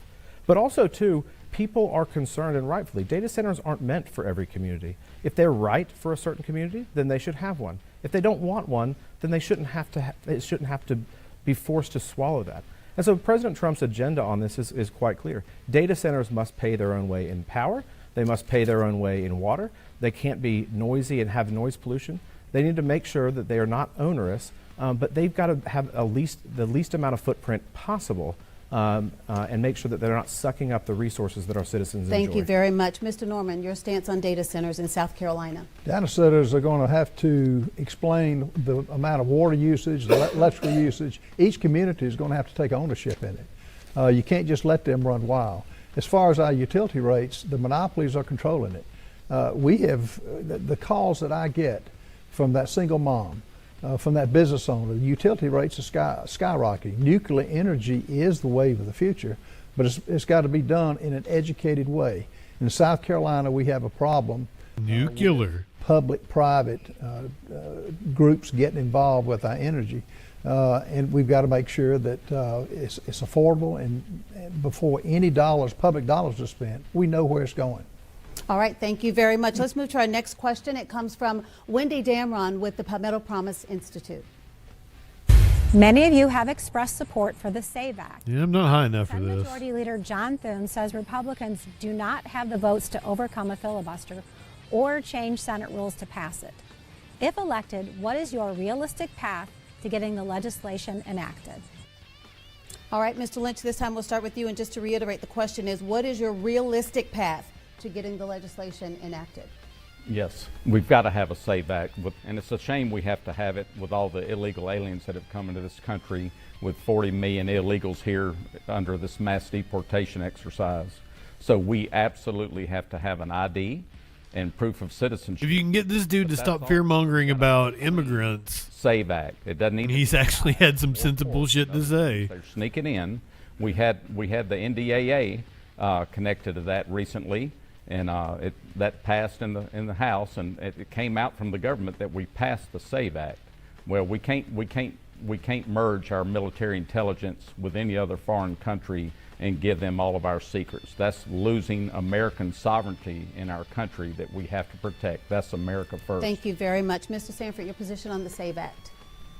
I just say we're living in crazy times. I mean, the fact that the mayor of New York now wants to require an ID to use one of the government-sanctioned grocery stores in New York, yet you don't need ID to take a vote. I mean, this just makes no sense to me. So I support the SAVE Act.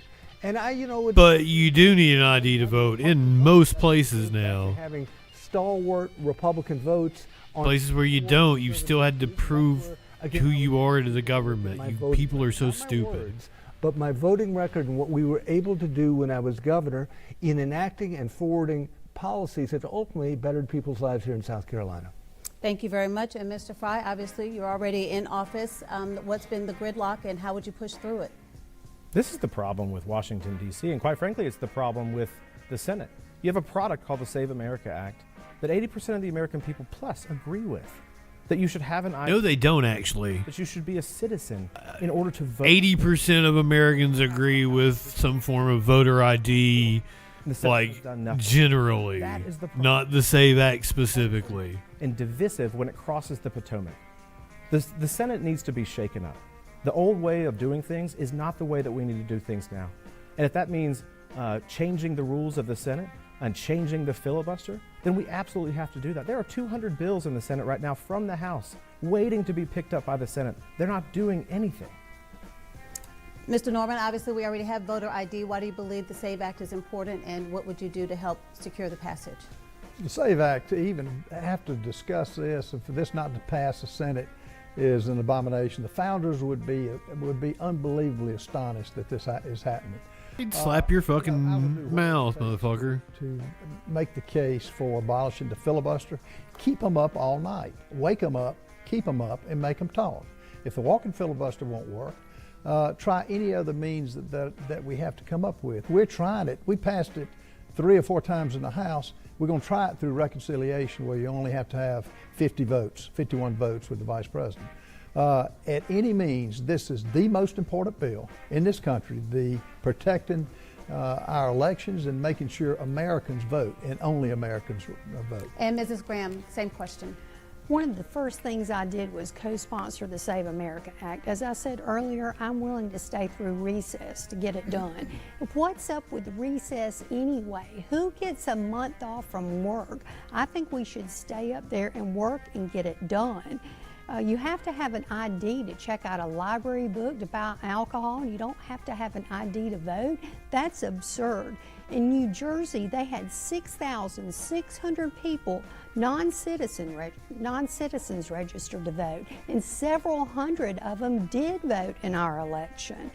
And I am all for, this is where I differ from my brother, getting rid of the filibuster to get this done, because eventually the Democrats are going to get rid of it anyway. All right, our next question comes from Eric Weisfeld at WMBF in Myrtle Beach. Republicans have already tried and failed to repeal Obamacare. I could see Lindsey Graham saying everything she just said. No doubt healthcare is already shaping up to be a big issue in Sounded just like her brother. Your answer for fixing America's healthcare system. Mr. Stanford, we'll start with you. What are your plans and policies for addressing the healthcare crisis? Well, when I was in Congress, I actually authored the alternative to Obamacare. It was a conservative solution, and it was contingent and rested upon this idea of personalized savings accounts, of a variety of things. But that was really the linchpin, because if you look at this idea of changing the dynamic, and there's unlimited demand to spend basically somebody else's money. And that's what we have in place with the third-party payer system. And this was moving us to a primary payer system wherein people would have a savings account, be able to draw down on that account, and see again, the savings that go with the restraint that goes with spending your own money. It had a number of other things tied to tort reform and to, in essence, enabling the customer to have more choices in the marketplace. Time has expired. Thank you. I hate these people so much. For making healthcare more affordable and accessible. I think it starts actually in rural healthcare. And in one big beautiful bill, there was a rural healthcare fund that was created. I think that is absolutely key to have access in a rural community. It shouldn't take you 3 hours to drive to the nearest hospital when there is an emergency. I think supporting rural communities is absolutely vital. Beyond that, there's tremendous fraud, as we have seen in some of these government reports in healthcare. We have states that are bilking the federal treasury billions of dollars. No, he's actually Doug. This is grown-up Doug from Nickelodeon. Medicaid. Intended. Democrats want to bankrupt that system. So we have to eliminate the fraud and the waste. We have to get states on parity with the cost. That's how you save healthcare and lower cost. Price transparency is a big key of that too. Thank you very much. And Mr. Norman. You know, one thing that I think most Americans can agree on, Obamacare is not working. You remember when Pelosi said you've got to pass it before you read it? It's not working. What we've got to do is get back to health savings accounts with deductibility for businesses. We have to give all Americans a reason to... I'm pretty sure they were talking about passing it out of committee. Passing the different pieces out of committee, and then you could read the full bill is what Nancy Pelosi meant. It's just the tip of the iceberg. But that was 20 years ago, so... We've got to get the health care that fits everyday Americans. It's not working now. The premiums are out of control. For that single mom and that business who's struggling to pay the premiums, we've got to come up with a plan that's workable and get it through the House and the Senate. Thank you very much, Mrs. Graham. Your specific ideas for making health care more accessible and affordable for South Carolinians. First, I want to say we do have to protect Medicare for elders, that for sure. But health care costs are killing South Carolinians. It can easily bankrupt a family. I have 2 daughters with serious health care issues. One has had brain surgery, and she continues to be in and out of the emergency room. So medical bills are just racking up, and it is crazy. We have to do something about it. Transparency in pricing, I think, is one way. If you have a medical procedure, you need to know up front the cost of it so that you can shop around. If you go buy groceries or go buy a car, you know the price so that you can shop around. This creates competition and drives down the cost. Thank you very much. And Mr. Lynch, your answer on this issue. Yes, absolutely. Obamacare has been a disaster. Dave Ramsey talked about it. If we're going to pay for everybody's health care, it's math. It's going to. Dave Ramsey is a grifter. Afford to pay it. It's really still out of reach, and it's out of reach for many families. There's a price fixing issue in the industry. Every time we renew our health care in our business, we look at several agencies. The price is the same from everybody. the competition's been eliminated. The doctors are buying for their fair share. There's a cash price and an insurance price, which is crazy. And when you have a bill that's 10,000 pages, there's all kind of pork that got in there that nobody ever even read. There's no way to read that. Obama threatened to close the country down and close the government down unless we signed the bill. Thank That's you very not much. how we do Thank you very business. much. Our time has expired. Our next question now from Joey Hudson at Word Radio in the Upstate. Border security remains one of the top concerns among Republican voters. Beyond simply securing the border, what should Congress do about the millions of people who've already entered our country illegally? The fucking border. The South Carolina. It's one of the widest states. Our law enforcement and backing the blue in our communities. I think we've done that in the One Big Beautiful Bill and Homeland Security funding provisions. Look, if we don't have a border, we don't have a country. It's very important to get this right. But if you look at this, it doesn't just stop at border security. We have to close the loopholes that Biden used to import millions of people into this country. I think about the cost of rent for a family. That is driven up because of illegal immigrants in our community. I think about the hospital that people are trying to have their first child at that's being taken up because there's an illegal immigrant in this country. Use the tools, change the rules, get rid of these asylum and parole loopholes, and deport the people that don't belong Thank here. you very much, Mr. Norman. What would They have all talked about immigrants over and over and over again. That's right. You finish Not a word about climate change, which you get the illegals out of the country.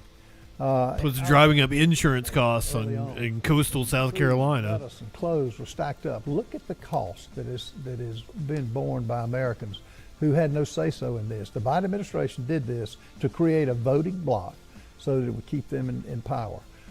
So get them out. Make sure sanctuary cities are not funded. If you don't abide with the police officers, don't fund them. That's a way we can save some money and get and put common sense back into it. But he's doing the right thing, and it's despite media disapproval, he's doing the right thing with that. Mrs. Graham, where do you stand on this issue? This one's easy. This is, I think, another reason President Trump endorsed me. I'll be glad to stand with President Trump. Anybody that's here illegally, they need to be walked right back out of our country immediately. I'm all for supporting and funding ICE. I support law enforcement. President Trump has done a great job protecting our borders. These people come in, they take our jobs, they run up the cost of health care because they're receiving free health care. So again, I think President Trump has done a fabulous job protecting our borders. My favorite question was, where do you differ from President Trump? And they all went around and were like, well, I can disagree with Trump because he loves disagreement, but I agree with him 100% of the time. Mass amnesty by endorsing Lindsey Graham. And Mr. Norman voted on an Allies Act that brought 8,000 illegal Afghans into our country. That's a national security threat, what we're talking about. And it's time to bring somebody in that will do the right thing, will stand up to this. Our immigration policies are wrong. We need to have a moratorium and get caught up and get with ICE and bring in the 287G programs to local city police and sheriffs that allows them to arrest, detain, and deport illegal aliens like ICE does. They need a hand, and we need to support that with our local police departments. Thank you very much. Rebuttal, first Mr. Fry and then Mr. Norman, 30 seconds. I don't really know what he's talking about with mass amnesty, quite frankly. I supported Lindsey Graham in the first primary because he stood with President Trump, with the Trump agenda, and he was a stalwart. He did a lot for the people of this state. And quite frankly, I looked at this particular race with you and said, wow. No, Graham was on board with mass amnesty until the sea changed with the Republicans. Communities. That's not what South Carolina wants. I'm going to stick with my president. Trump really hammered home the xenophobia. When we were in the Mitt Romney years, they were trying to pivot and appeal to Latinos and shit. The different Republican Party. Michael Steele was the RNC chairman. Issues out of non-existent issues. No, immigration is a huge problem in this country. We're going to try to. The president is fixing it, and I stick with him. I will vote every time to get this country back on track with legal immigration, not illegal immigration. All right, and Mr. Sanford, we need to come to you on this question. We need to reserve time to make sure everybody gets their closing statements. So if you have a rebuttal, include it there. But Mr. Sanford, your position on border security. Absolutely agree, and have voted accordingly on the importance of border security. The secure border is indeed a key to sovereignty itself. Same on sanctuary cities, same on adequately funding law enforcement, so the enforcement measures here in the country. But I think, again, one of the distinguishing elements of where I come from is the results. In the same way that you saw in the governorship in actually holding the line on spending, what you saw in this issue is the real ID. We enacted it when I was governor, and it had a material effect. A lot of the governors weren't doing it. A material effect, because now you were not just trying to catch the bad guys, you were basically empowering local employers to say, I'm sorry, we can't hire you, because if not, they're going to come looking for us. I think Real ID was, again, All a right, helpful thank you tool. very much. Our final question from Justin Doherty in the upstate. The war in Iran continues. When it began, it was said it would only last 4 to 5 weeks, but now it just entered its 6th month. American troops continue to be killed in the Middle East, and the cost of the war continues to increase. Do you think it is now time to end the war in Iran? And if so, how do you want to see it end? And again, candidates, we do not have time for rebuttal, so if you can focus precisely on this question about ending the war in Iran. Mr. Norman. Yeah, I mean, Iran has been at war with America for 44 years. They've killed American troops during that time. The fact the president has taken out the #1 sponsor of terror, compare that to what Biden did, Obama did, pay cash. He didn't do that. He's disabled most of the military. It has gone on longer, but the president is doing everything he can. There are military generals now that are saying it's going to really eliminate them. They're going to have to put boots on the ground. I don't think the country wants that right now. I think that he will eventually, sooner rather than later, use whatever power from the air to take them out, and I think it's the right course to take. Mrs. Graham, is it time to end the war in Iran? If so, how? I completely agree with President Trump on standing with Israel. They are an extremely important ally of the United States. We cannot allow terrorists to build nuclear missiles, because they're going to want to kill Americans. That's just the sad truth. If they build the nuclear missiles, their goal is to come here and kill us. So the more we can fight them over there and prevent it over there, the better for the United States. I'm all for peace through strength. I believe in peace through strength for sure.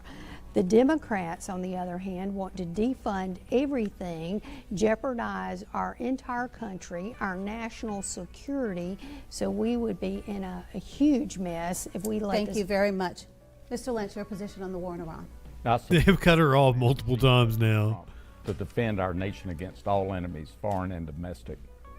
On having said that, we've been over there, we've gone in, we've had precise strategic tactical attacks, and we can't allow Iran to have a nuclear weapon.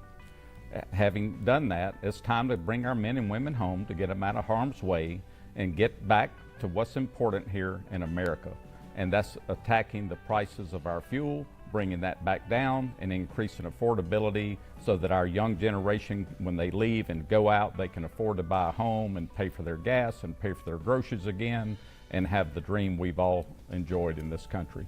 Thank you very much, Mr. Sanford. Is it time to end the war? If so, how? It's a different decision. So I applaud the president, again, going after a nuclear Iran, something that can't happen. I applaud his effort to wipe out terrorism from that part of the world. But it is my very strong belief, and this is personal. When I was governor, I tried to go to every funeral. I didn't make every one of servicemen lost in the Middle East that were being brought home. And it's a very humbling experience to be in the church or in somebody's house as they've lost a loved one. Only Congress has the authority to declare war. This decision needs to be made by Congress, and I have a long history against the Obama administration and the Clinton administration in saying this decision, because body bags don't go back to Washington, they come back to home states and congressional districts. Thank you very much. Mr. Fry, is there any daylight between you and your opponents on this issue? I think a nuclear Iran is something that is completely unfathomable to conceive. Because what they would do with a nuclear weapon is destabilize the Middle East, threaten our regional partners, and threaten the West. President Trump inherited this problem. This can has been kicked down the road for decades, and he took action to stop that. I think we need to finish the mission, because where we are right now is that Iran needs to be defanged. If you want to hate us, go ahead and hate us, but you do that without having the military capability to strike commerce, threaten the Strait of Hormuz, and regional partners. And so no boots on the ground. I'm not a believer in that. My brother served in Iraq, and I've lost friends in foreign wars, but we can finish the mission by defanging Iran and making sure they have no capabilities left. Thank you very much. Candidates, when we come back, we'll have one final question as a part of your closing statements to make your final pitch to South Carolina voters. We'll be back right after this. Okay, so what has everybody thought so far? I believe Darlene Graham, this is me personally, I believe Darlene Graham is going to cruise to the nomination and to re-election to Senate. So that seat will continue being held by Graham. I ostensibly don't really see any difference between Darlene and Lindsey. She talked exactly like him. They're all freaks, Shelley. This was one of the oddest debates we've watched, being a South Carolina Republican primary. Pretty much every answer was immigrants, immigrants, immigrants. It was very odd.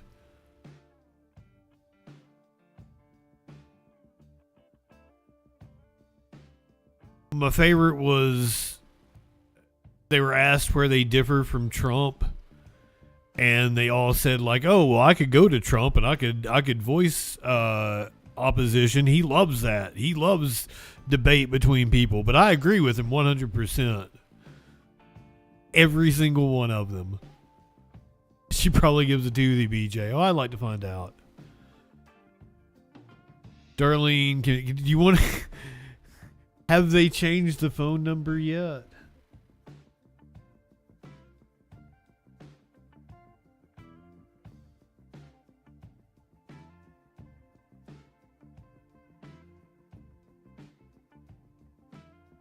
Last time we called Lindsay's office, it was still Lindsay on the answering machine.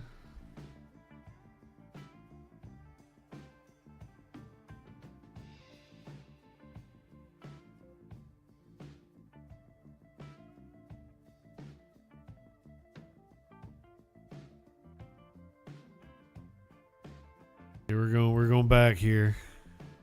To use the closing statements to address a critical issue in South Carolina that directly affects families, businesses, and hospitals. As all of you know, South Carolina is one of the few states that has not expanded Medicaid, though our tax-paying funds are... Well, yeah, they all bitched about Obamacare across the country. So the question is this. Obviously, opponents say that it grows government, but supporters say that expanding Medicaid would provide more coverage for working adults.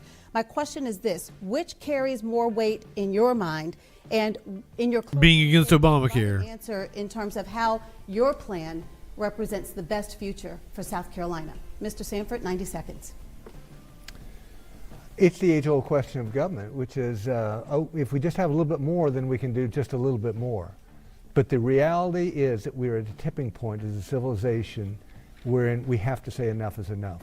You know, it took us 193 years to accumulate $1 trillion of debt, and yet over the next 100 days, we'll add another add another $1 trillion of debt. I mean, the numbers are astounding. And so the question I think that really is before all of us is, how do we do something about it? I would vote for every candidate here based on what they've said. The question is, what have they done?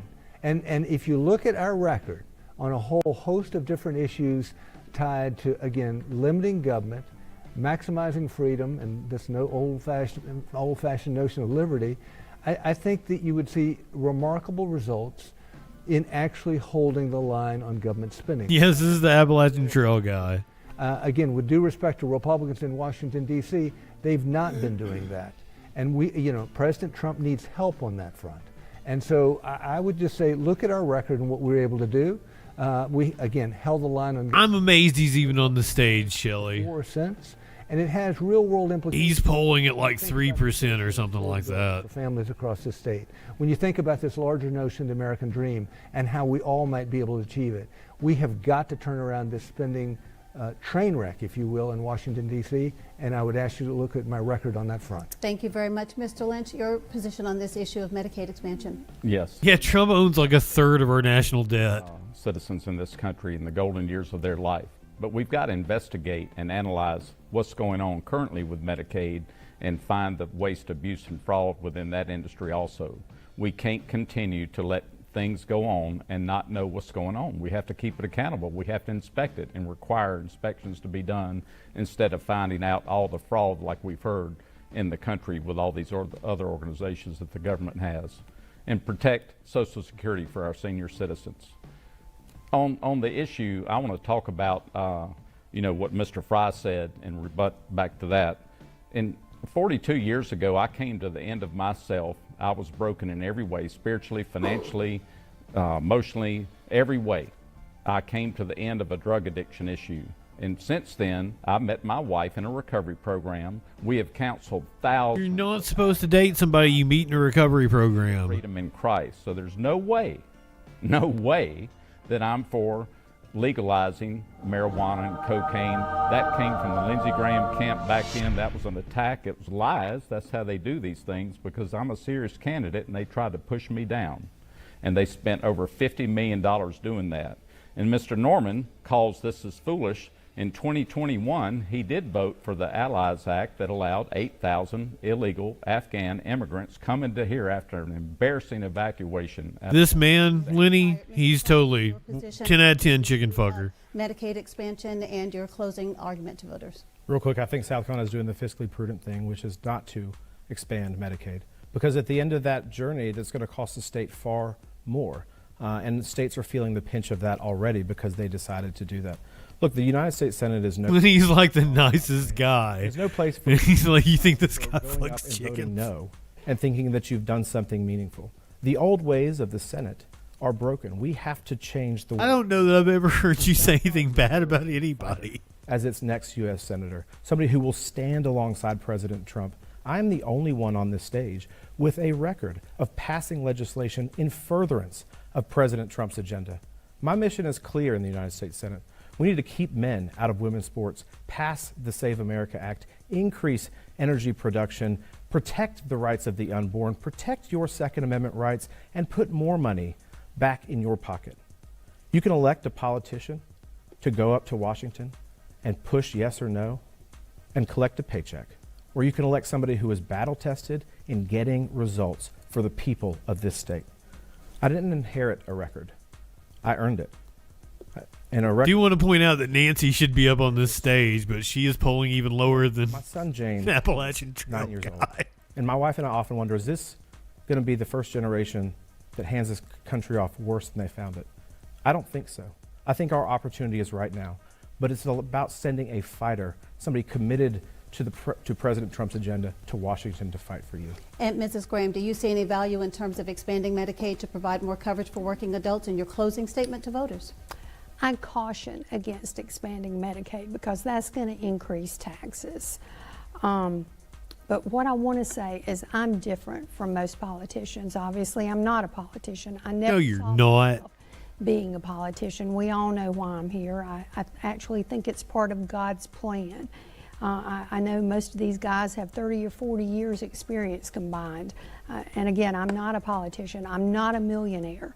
I understand the average struggles of the American family. She's going to run as an outsider. I don't believe in boys and men's girls sports. I don't believe they belong in the locker rooms. I think that's just dangerous. I believe in protecting the Second Amendment. And I'm a bargain shopper because I have to be. And I'll do anything. God killed her brother so she could be senator. That's what she said. Is that important? And I don't know if I can rebut, but Mr. Lynch mentioned Lindsey Graham multiple times. Your brother loved to rebut. I don't know if he's just afraid Lindsey beat him and now his little sister's going to beat him, but I just don't like hearing that. And Mr. Norman, the floor is yours on Medicaid expansion. Your closing statement to No, we're voters. not agreeing to Medicaid expansion. We've got so much waste, fraud, and abuse. And, you know, look at where we are on our Social Security. A host of other agencies that are going to have to be dealt with from a spending standpoint. Look, we've got a spiritual problem in this country for the heart and soul to save this country. All of these aren't our enemies that I'm standing with today. It's the radical Democrats we've got to beat. I am the only one that can take on the Democrats in November. I've got a solid 40-year business career. I've got a conservative record that is second to none by any rating agency. I've got the courage as I had to stand up. Those radical Democrats in South Carolina. Hand in hand with them. It's topic of conversation now. I will go in the Senate and I will wake them up. I will stand up and I will speak up because it can't keep going like it's going. And I will tell you, milquetoast moderates will not make it to get this country back what we need. I'm tired of moderates. I'm tired of those who smile and keep saying they're going to do the same thing over and over again. Look at my record. You've seen me fight. You've seen me what I do when I've taken the tough votes, which I will take. Nobody else on this stage can say that. But our real problem is the Democrats, who we have to stop, and I will do that in November. All right, candidates, thank you very much. We want to thank our panelists as well. We especially want to thank our audience who joined us on air and online this evening. As a reminder, early voting in this special SCGOP. I have no idea who's running for the Democrats because it doesn't matter. It's South Carolina. August 7th this week. It pretty much county polling locations is a layup for whoever wins this special election. Is on Tuesday. They're going to trounce the Democrat in November because it's South Carolina. Until I think Darlene Graham will continue to hold the seat.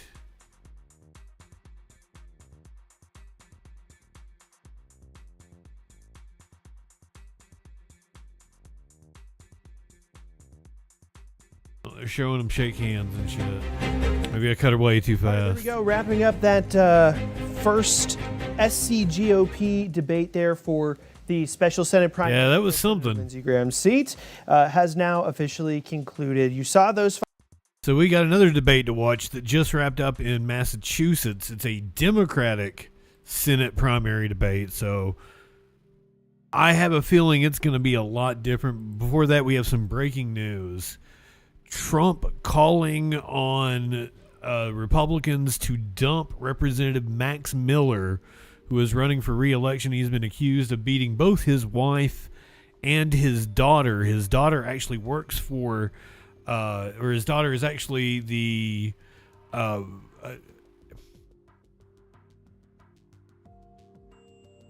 his wife is the daughter of Senator Bernie Moreno.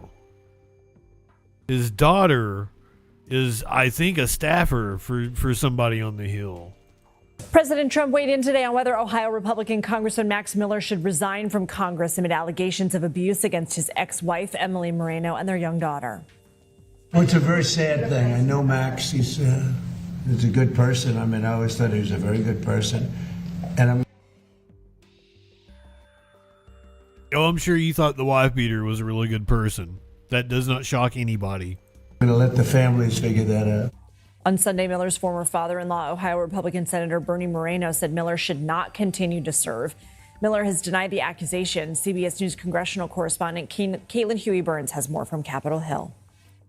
Well, this is a high-stakes family feud in Ohio that could have implications for which party controls the U.S. House of Representatives. Max Miller, a Republican congressman from Ohio, is refusing to resign his seat amid allegations from his ex-wife of domestic abuse against her and their 2-year-old daughter. And what complicates this is that his former ex-wife, Emily Moreno, her father is the U.S. Senator from Ohio, Bernie Moreno. And so far, he had stayed behind the scenes on this. But over the weekend, he came out with a scathing statement against his former son-in-law, the Congressman Max Miller, saying that he is unfit to serve in Congress, needs psychological help, and that he is very fearful for his granddaughter when she is in his care. Now, Miller has denied all of the allegations that have been made against him by his ex-wife in court documents. Some of those allegations include breaking their daughter's collarbone in a domestic dispute, holding a gun to his ex-wife's head, and pouring hot water on her. He has denied those allegations. He has not been criminally charged, as he underscored in a video statement over the weekend, saying that he is going to stay in his re-election race. And here's the catch, that he has only until this Wednesday, to withdraw from the race, and Republicans can pick a replacement for him, or else he will remain on the ballot. And Republicans are concerned that these controversies could make this House race competitive and potentially lose and threaten the House Republican majority through these November elections. So serious, awful allegations being waged here in a bitter custody battle that is playing out not only here in Congress, but on the campaign trail as well. Back to you. She mentioned his video that he put out. He put this out himself last night. It is insane. And if you've been around an abusive person, you're probably going to recognize a lot of the things that he says. My former wife has claimed that during a custody exchange at my home that day, I assaulted her. Here's what actually happened, and I have the Ring doorbell footage that backs it up. She came to my home in a good mood, and we have text messages to prove it, which you'll have, to pick up our daughter early for a friend's birthday party. She was inside my house for several minutes when she left. The video shows her walking out, carrying our daughter calm, in the same good mood, showing no distress whatsoever. And as they left, you can hear me say, "Goodbye, I love you, and I love you, Ruthie," literally telling my ex-wife that I still cared for her. Does that sound like somebody who would just walk out and who have been violently thrown a wall and been... Did you see the crocodile tears? Did you... Like right here is when he's doing it. Ruthie, literally telling my ex-wife that I still cared for her. Does that sound like somebody who would just walk out and who have been violently thrown a wall and been abused? She didn't call the police after that. She didn't go to the hospital, ladies and gentlemen. Do you want to know what she did? She went straight to a child's birthday party. The very next day, we had a friendly phone call about our daughter's upcoming hospital procedure, and I drove in from Washington to be there for it. 6 days later, she offered to cook empanadas for me for dinner, just 2 days later after this alleged incident. The day after that, she invited me and my girlfriend, and which you'll have in text messages, to join her and our daughter at a playground. And that day, I just went with my former wife to the playground to spend time with our daughter. A week later, on February 15th, she wrote to me in her own words, which you will see, "I think it's great you and I are in a friendlier place." She then offered me more extra overnights with our daughter, which I can prove to every single one of you as recently. Every one of these messages is time-stamped on our court-sanctioned co-parenting app and is all in the packet. Only weeks later did the story of February 1st assault appear, so ask yourself, if I had assaulted her, would she have offered to cook me dinner 6 days later? Would she have invited me to spend an afternoon at the playground with her and our daughter? Yeah, very good possibility. She has a child with you. She is incredibly conflicted as to what to do and how to proceed in the situation, and she might not even know that she's being abused. She may be convincing herself of all sorts of things in the heat of the moment. So yeah, she might have cooked you empanadas 2 days later, you piece of shit. Co-parenting app and is all in the packet.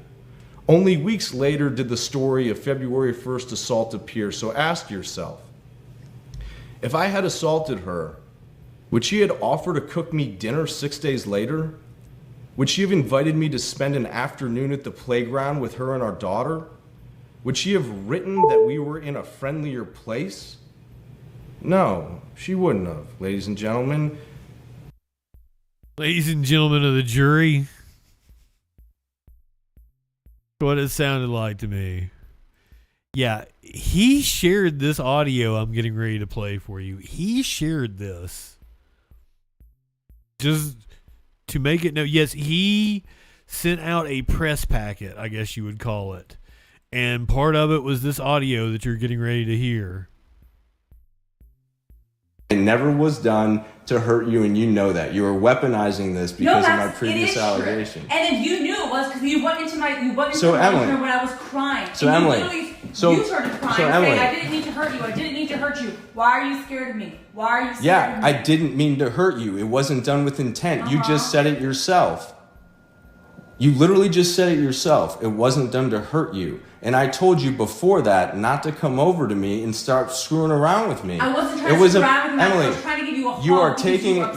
You're taking a playful incident and It's making not something playful, nefarious. Max. It's not playful. When you you have hot water. Emily, going out of the faucet, it does not get to a temperature of boiling water. Oh, it can. It does not. Put it on when you get home, Max, and see if you can get I did it, and I tested it, and I had our attorneys test it because I figured that this is what you were going to come at me with. It's and not it's literally at you. but literally, it's like standing under a hot shower, and we already have someone to go ahead and combat this if this is what you're going to do.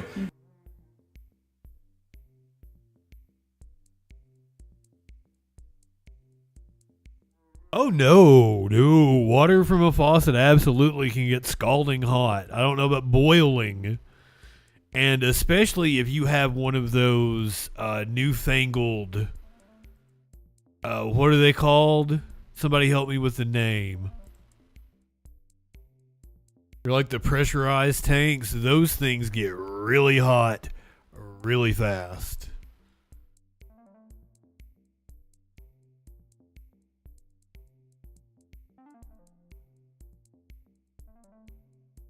A lot of Republicans lost their shit over Graham Plattner.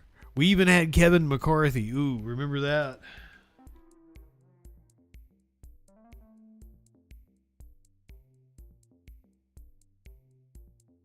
Let me see if I can find this real fast.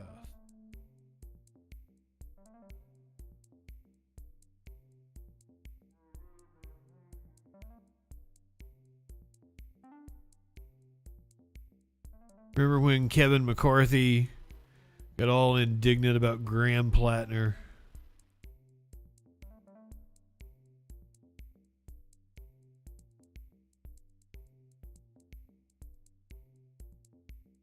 He was on Fox News, and former Speaker of the House Kevin McCarthy said this.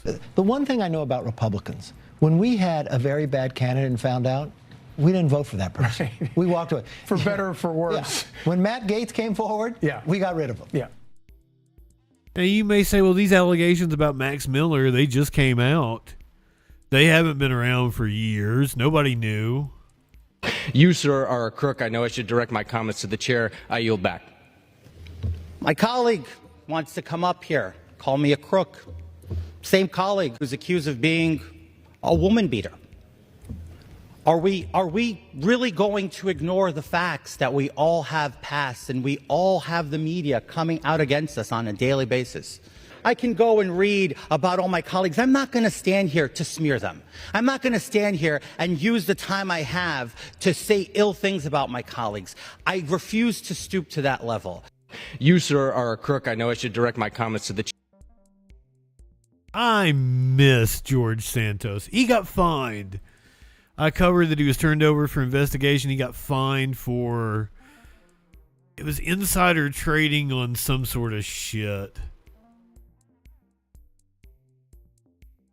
Cricks, good evening. So when it comes to the Graham Plattner thing, I mean, I didn't ever really take a stand on him. I never dove into I don't play personalities to begin with. I'm not going to get on here and glaze pretty much anyone. So I feel like I don't have anything to apologize for. I don't know what Majority Report did. I haven't watched Majority Report in a long time, actually. I tend to try to watch Fridays for, I usually like Digby or Dayan or whoever is on, the Friday guests. They have, really good analysis. I think it was Dayan this past Friday. I watched it, but I didn't even watch the fun half.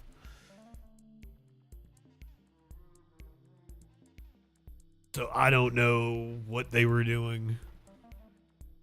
I don't know how I feel about it. Fucking Ryan Grimm was dick riding Plattner hard, and apparently they're friends. I didn't know they were friends. kind of feel a little betrayed with Grimm riding him that hard.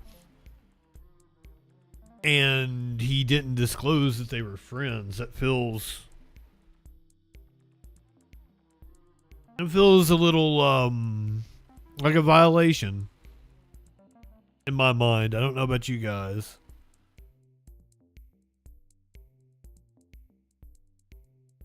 I had no problem with his coverage. He just should have. I'm packing a bowl right now. He should have disclosed that they were friends.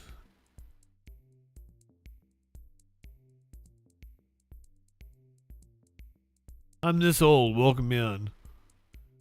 That feels wrong to me, and especially Ryan would call somebody out.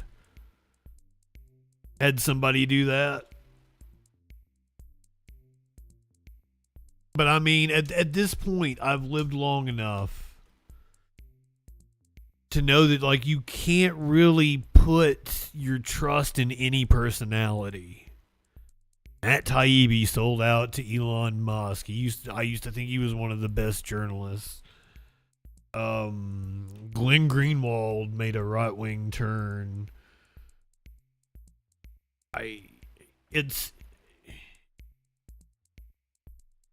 What is it Dave says? Don't have no heroes, no idols or whatever. And that's kind of, that's where I'm at this point in time. You can like people, and you can like people what they have to. You know, it's kind of like, yeah, politicians aren't our friends. There's no one person is going to save us. It's about policy and the work and taking down the system. Follow ideas, not people. Exactly right. But it's like, we look at love as this idealized thing that you're going to fall in love with one person, but in reality what love is something that you can fall in and out of based on different situations, different times in your life. People just drift apart and can still love each other but not love each other in the way that there's different levels of love that happened at different times.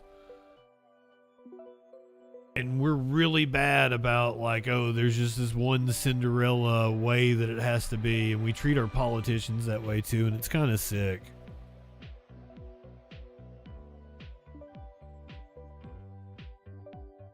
I don't know how I feel about the Nazi tattoo, because I didn't know that was a Nazi symbol myself. And I'm pretty steeped in internet culture.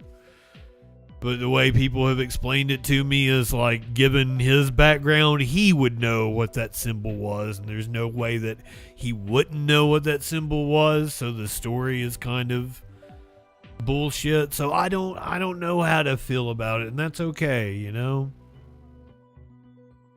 I didn't take a position one way or another on Plattner. The thing that really gave me pause was that I saw a lot of right-wing people gravitate towards him, and I'm like, that's odd. And that was the thing that gave me pause, and probably one of the biggest reasons that I didn't take a stance one way or another on him.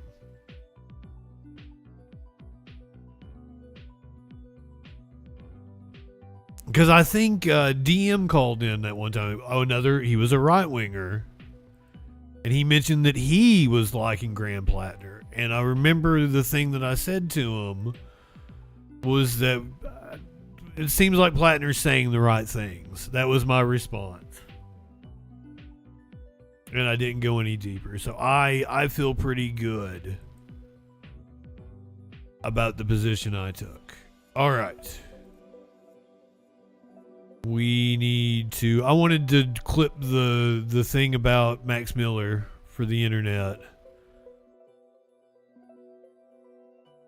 I wanted to do that in between these two debates, but let's get a little more high. Yeah, him working for... it was Blackwater, wasn't it? Or Z or whatever it was at the time. Yeah, that don't sit right with me.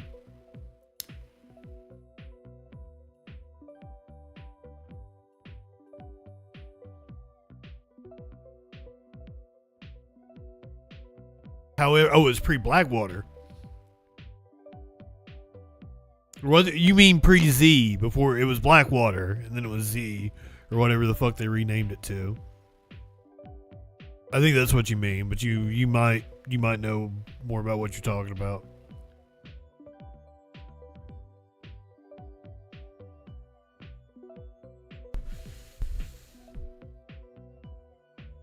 Oh, I didn't know it was called something before it was called Blackwater.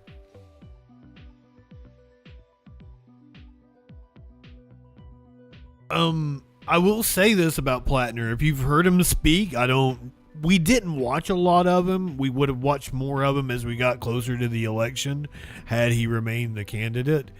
But we didn't watch a lot of Plattner. I myself had, though. I'd seen a couple of his speeches. I'd clipped some vids from him. Dude was a really good talker. Very good at staying on message. He's not Al Sayed. My God, Al Sayed has impressed the shit out of me these last couple of weeks when I've gotten more familiar with him and seen the way he's dealt with the media. Fuck. But I thought Plattner was really good he had that Bernie thing about him, about staying on message. Al Sayed does fucking too. Like taking a question that was meant to be about some bullshit and turning it back around to, why you're there to help the poor.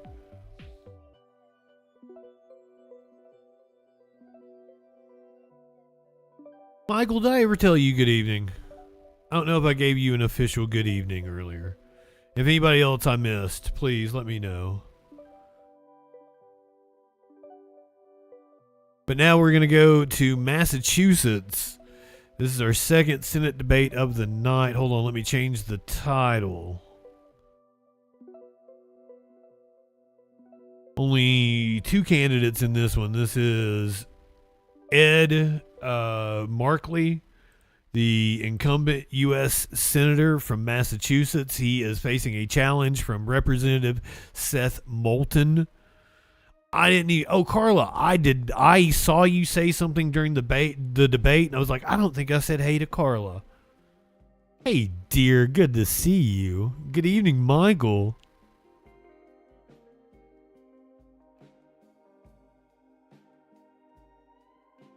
Is it not Mark Lee? I'll be goddamned. I think I've been typing it wrong. Nope, I got it right in the title. But I've been saying Markey. Senator Ed Markey. I didn't even know that Representative Moulton was challenging him. Ostensibly, Markey is not one of the more visible senators. Overall, I think he's a decent senator, but he's not very vocal. We don't get a lot of clips of him. Moulton, a little more vocal in the House. We've watched him a few different times. Pretty much, your run-of-the-mill Democrat. It seems like both of them are pretty standard run-of-the-mill Democrats. So I don't see a lot of policy difference between the two. I'm assuming Moulton is going to make the case that he's a lot younger. So we're gonna see what this race is all about. This is the Massachusetts Democratic Senate primary debate. It's already happened. It is not live. Debate begins. This was at the same time as the South Carolina debate, and I thought the South Carolina debate would be more fun. Congressman Seth Moulton facing off for the Democratic Senate nomination. Massachusetts has a choice to make. So here we go. Residential consumers must be protected. Or a new generation ready to lead. People should be able to afford health care, feed their families. Live from the Boston 25 studios and Election 2026 debate, your moderators, Kerry Kavanaugh and Adam Riley. Election 2026. Hello, and thank you for joining us for the Boston 25 GBH. I'm assuming the IQ points go up like 30, We appreciate you 35 points at least. 25's Kerry Kavanaugh, alongside my co-moderator Adam Riley from GBH. We welcome our viewers and listeners from across the state. We heard from so many of you as we were preparing for this debate. And hello to our candidates, Senator Ed Markey, Congressman Seth Moulton. We thank you both very much for agreeing to take part in this important conversation tonight. Tonight, each candidate will have the chance to deliver opening remarks. Then we'll move through a series of questions, some of which come directly from our viewers and listeners, as well as our media partners, El Planeta and the Bay State Banner. Each candidate will have 45 seconds to answer, followed by a 30-second rebuttal if warranted. We conclude with 45-second closing remarks. Coin toss is determined who will give the first opening statement in the order of our questions. With that, let's begin with you, Senator Markey. You have 30 seconds. Great. Thank you, Kerry. Thank you, Adam. There's a clear choice in this election about who is going to fight for the future of Massachusetts families. I believe in Bernie Sanders' Medicare for all. I believe that we had to tax millionaires and billionaires in Massachusetts for education for the kids in our state. I opposed the defense budget of just 8 months ago, $1 trillion for Donald Trump to fight his war in Iran. I, in each instance, took the right side for Massachusetts, and Congressman Moulton did not. Congressman Moulton, it's your turn. Dang. Massachusetts, I share your frustration tonight. Washington is broken, and I'm fed up. I'm fed up with politicians clinging to power while working families continue to struggle. Now, I want to be clear. I'm not running against Ed Markey because I oppose his policies. In fact, we agree on most things. I'm running against a Washington establishment that puts personal power over public service and has been too weak to stand up to the fascist Trump agenda. I believe in servant leadership, where I work for you, not the other way around. And I believe in a new generation of leadership. That's why I'm running for Senate. Thank you very much. Our first question is for both candidates. In poll after poll, Massachusetts residents cited cost of living and... Do you guys remember that episode of Sunny where Dennis has a sex offender look-alike, and it's Dennis and he's got like the prosthetic on his jaws? Of making That's what Moulton looks like to me. Congressman, he's got a prosthetic on his jaws. What are you going to do to help them? You have 45 seconds. Well, I've put forward a very aggressive affordability agenda because it plants the flag. That can't be his real face. It says that housing, healthcare, and education should be human rights. I think that should be our 3 for 30 in response to Republicans' Project 2025. And we get there by doing things like banning private equity from buying up single-family homes, by investing in a... Did you know him? You went to high school with Seth. ...agenda to make it faster than driving to get all around eastern Massachusetts, by having universal pre-K and making sure that educational, vocational opportunities exist for the next generation. And Senator Markey both agree that health care is a human right. Everybody in America should have health care. Congressman, thank you. Senator Markey, 45 seconds. Thank you. Yeah, we have a housing crisis in Massachusetts. Senator Elizabeth Warren proposed an historic housing bill. I stood shoulder to shoulder with her in the Senate. When the vote came up on the floor of the House of Representatives, Congressman Moulton stayed up here in Massachusetts to campaign for the Senate in Medford rather than going to the floor of the House in order to vote for that historic housing bill. Moreover, Congressman Moulton voted for Trump's $1 trillion defense budget, which he used to commence the war in Iran.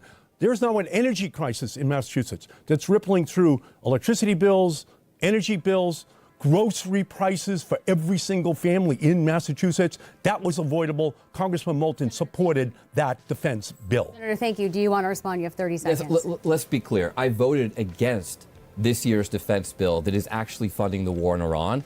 And I will never vote for wars in the Middle East that are unnecessary because I have fought them. Senator Markey was one of the people who voted to send me and thousands of other Americans to Iraq for a war that should not have been fought. That's why this is deeply personal to me. That's why it matters. And I did vote for the housing bill the first time it came before the House. I support that legislation as well. Yeah, again, Congressman Moulton did not vote on the housing bill on the House floor when passage was coming up. And by the way, the war in Iran started last June when Donald Trump bombed Iran. 6 months later, Congressman Moulton voted for the $1 trillion budget that he and, quote, Secretary of War Pete Hegseth was looking for. That's the money that's being used in the war in Iran, Venezuela, Greenland, Cuba to come. That is what's causing the economic crisis in our country, as well as a national Senator, security thank you. crisis. That's time. Senator Markey, I have seen Americans lose their lives because of your vote to send us to war in Iraq. So do not question my commitment to peace in the Middle East. You should not have voted for the $1 trillion then for Donald Trump to conduct We're this going to move war. on to our Next next question. Thank you is both. for you, Senator Markey. You've committed to not seeking another term after this one. Should you win, what would you do in the event that you could no longer effectively serve? As I made very clear, die? Step down. But Congressman Moulton should step down. Any public official should step down if they cannot serve. That is a responsibility. It's not a public service over self-service. You have to serve the public. And again, that's one of the real distinctions I have with Congressman Moulton. In his service on the Armed Services Committee, he has been given an opportunity by his defense company friends to invest in private equity, sweetheart deals that has enriched himself. He is 80. He would be 86 if he should serve it out an entire term. Senator Markey, those that's investments. time, and we will return to that topic and related ones later in the debate. But Congressman Moulton, your campaign has been criticized by some as being ageist. If Senator Markey were 65 years old, would you still be in this race? The question before us is whether at 80 years old you should serve for another 6 years. And people ought to ask, what are you going to accomplish in the next 6 years that you haven't been able to accomplish in the last 50? Look, the Washington establishment is broken. If you're honestly happy with the status quo, if you think the Democratic establishment is winning for Massachusetts, if you think it's fine that the Democratic establishment has allowed a second term of Donald Trump, then vote for the status quo. But if you think we ought to have an honest discussion about the future of our politics, Bro, you're a congressman. Discussion about you're responsible for Trump too. I've offered to disclose my health records. The senator refuses, just like I have disclosed my taxes, and the senator has refused to disclose half of his family's wealth. Yeah. Adam, I will just say this. Yeah, it's about the future. It's about Medicare for all, which Congressman Moulton does not support. That's the agenda for next January and February on the floor of the United States Senate. It's to ensure that we're protecting trans kids from discrimination, which Congressman Moulton instead has thrown those kids under the political bus. We will get to There's that. a big difference But just between really the two of us in terms of these issues about the future. Damn, Markey going at him. Looking political agenda. Senator, we both support universal health care. When you were elected last time, you promised to pass Medicare for all. It hasn't been passed. We are going to come up to healthcare again, but I want to move on to our next question, and this is also for both candidates. Massachusetts ratepayers, as we all know, are paying some of the highest energy costs in the country. If Democrats regain control of the House and the Senate in the midterms, Senator Markey, what is the biggest step that you can take to bring down utility costs for us here? 45 seconds. First, we have to end the war in Iran. It is resulting in skyrocketing energy prices. That was an avoidable war if Trump did not have the money that Congressman Moulton voted for. We need to restore the tax breaks for wind and solar that I was able to put on the books in the 2022 IRA, the biggest climate bill in history. That lowers electricity costs. We have to continue to expand the offshore wind construction in Massachusetts. That was going to provide 5,000 new megawatts of electricity. We run the whole of Massachusetts on 13,000 megawatts a year. That will lower electricity prices. But we have to end the war in Iran. That's cascading as an energy price onto the kitchen tables of every person in Massachusetts. And then we have to expand to a renewable Green New Deal revolution. Thank you, Senator. For the Commonwealth. That's your time. Congressman, what will you do to bring down energy costs? 45 seconds. Senator Markey has been a champion of energy policy for 50 years, and energy bills have only gone up. Only gone up. He's right, though, that the first thing we should do is stop the war in Iran. And I know that personally. And that's why we should not vote for wars in the Middle East like the senator did when he was a congressman supporting the war in Iraq without asking the tough questions of the Bush administration, just believing their lies rather than standing up to the establishment. Bro, that was 30 years ago. You did not stand up to Trump and even to Senator Schumer when he asked you to vote for $61 Trump nominees, including the architect of all these wars, So Congressman, Marco can I ask Rubio. you, do you have any thoughts on how you would bring down those energy Absolutely. rates? So what we need to do, the first thing I said was stop the war in Iran. That will immediately bring down gas prices. But we also need to have a lot more electricity in Massachusetts. Yes, that's restoring the tax credits for wind and solar. It's expanding green power all over the state. And it's a real serious commitment to bringing down electricity prices as part of energy policy. That's a commitment that I make. Thank you. For equal time, do you want to add something? Yeah, please. Look, it was Congressman Moulton who didn't ask the tough questions. Donald Trump bombed Iran last spring. There was an impeachment motion brought out onto the House floor because of that. And then 6 months later, Trump asked for $1 trillion for him and Secretary of War Pete Hegseth. And Congressman Moulton voted for it. That's the money being. Why do you say it like that? Who wants the Congressman question? Moulton did not ask the tough questions, and consumers in Massachusetts at their kitchen table are paying the price in higher energy prices right now. We're going to leave this one. Just real quickly, if anyone wants to see with the time that Pete Hegseth came before the Armed Services Committee, that MSNBC has held up as a model for how to hold the Trump administration accountable, please check it out on my website. There you have it. Congressman, voted for the budget then. we have to move on from that last question. Congressman Moulton, in your last debate, you said when you were asked about student athletes who are transgender, to anyone out there listening tonight, anyone in the LGBTQ community or anyone else, I stand with you because I've always stood with you. But after the last presidential election, you said, I have 2 little girls. I don't want them getting run over on a playing field by a male or formerly male athlete. Congressman Moulton, which is it?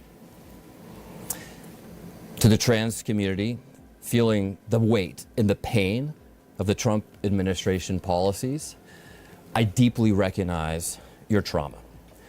And I'm sorry if my comments hurt you. That was not my intention.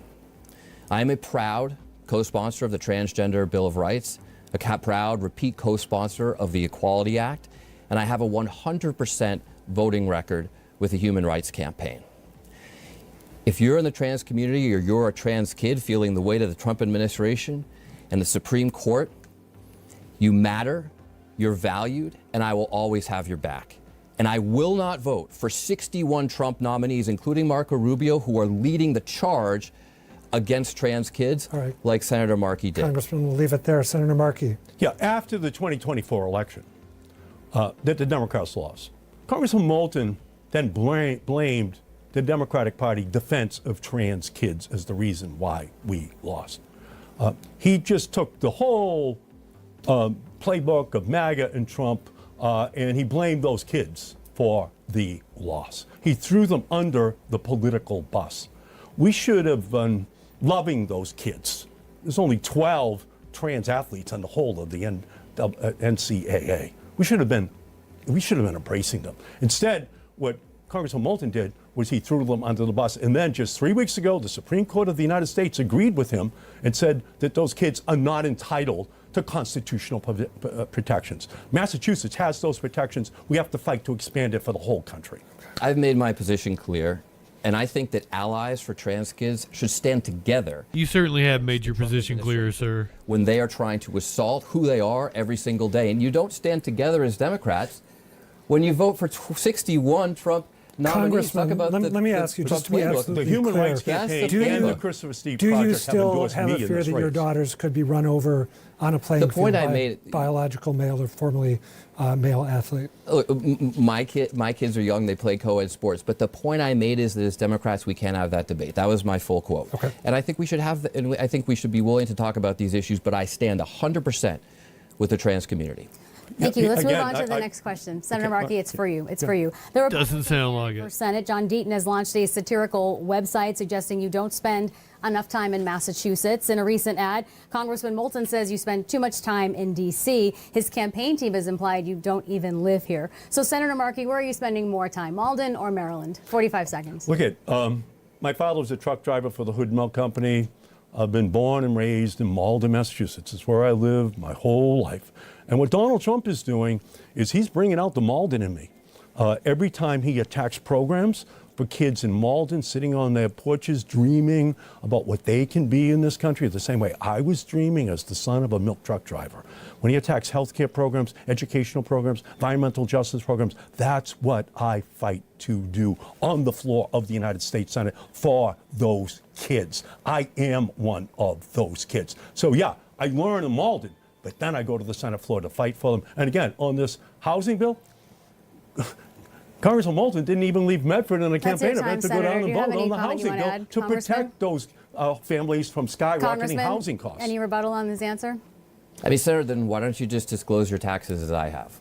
Why don't you disclose half of your taxes that maybe show, are you paying more taxes to Maryland than to Massachusetts? What assets are you hiding in Maryland that you don't want the voters of Massachusetts to understand? And I think you should just answer the question. Do you spend more days in Maryland or in Massachusetts? That's a fair question for people to ask. I would think Maryland, because that's his fucking job, dude. Since the campaign began, because I believe a senator should show up in Massachusetts. The senator has done Quick one. response if you have one. Look, I've released my tax forms.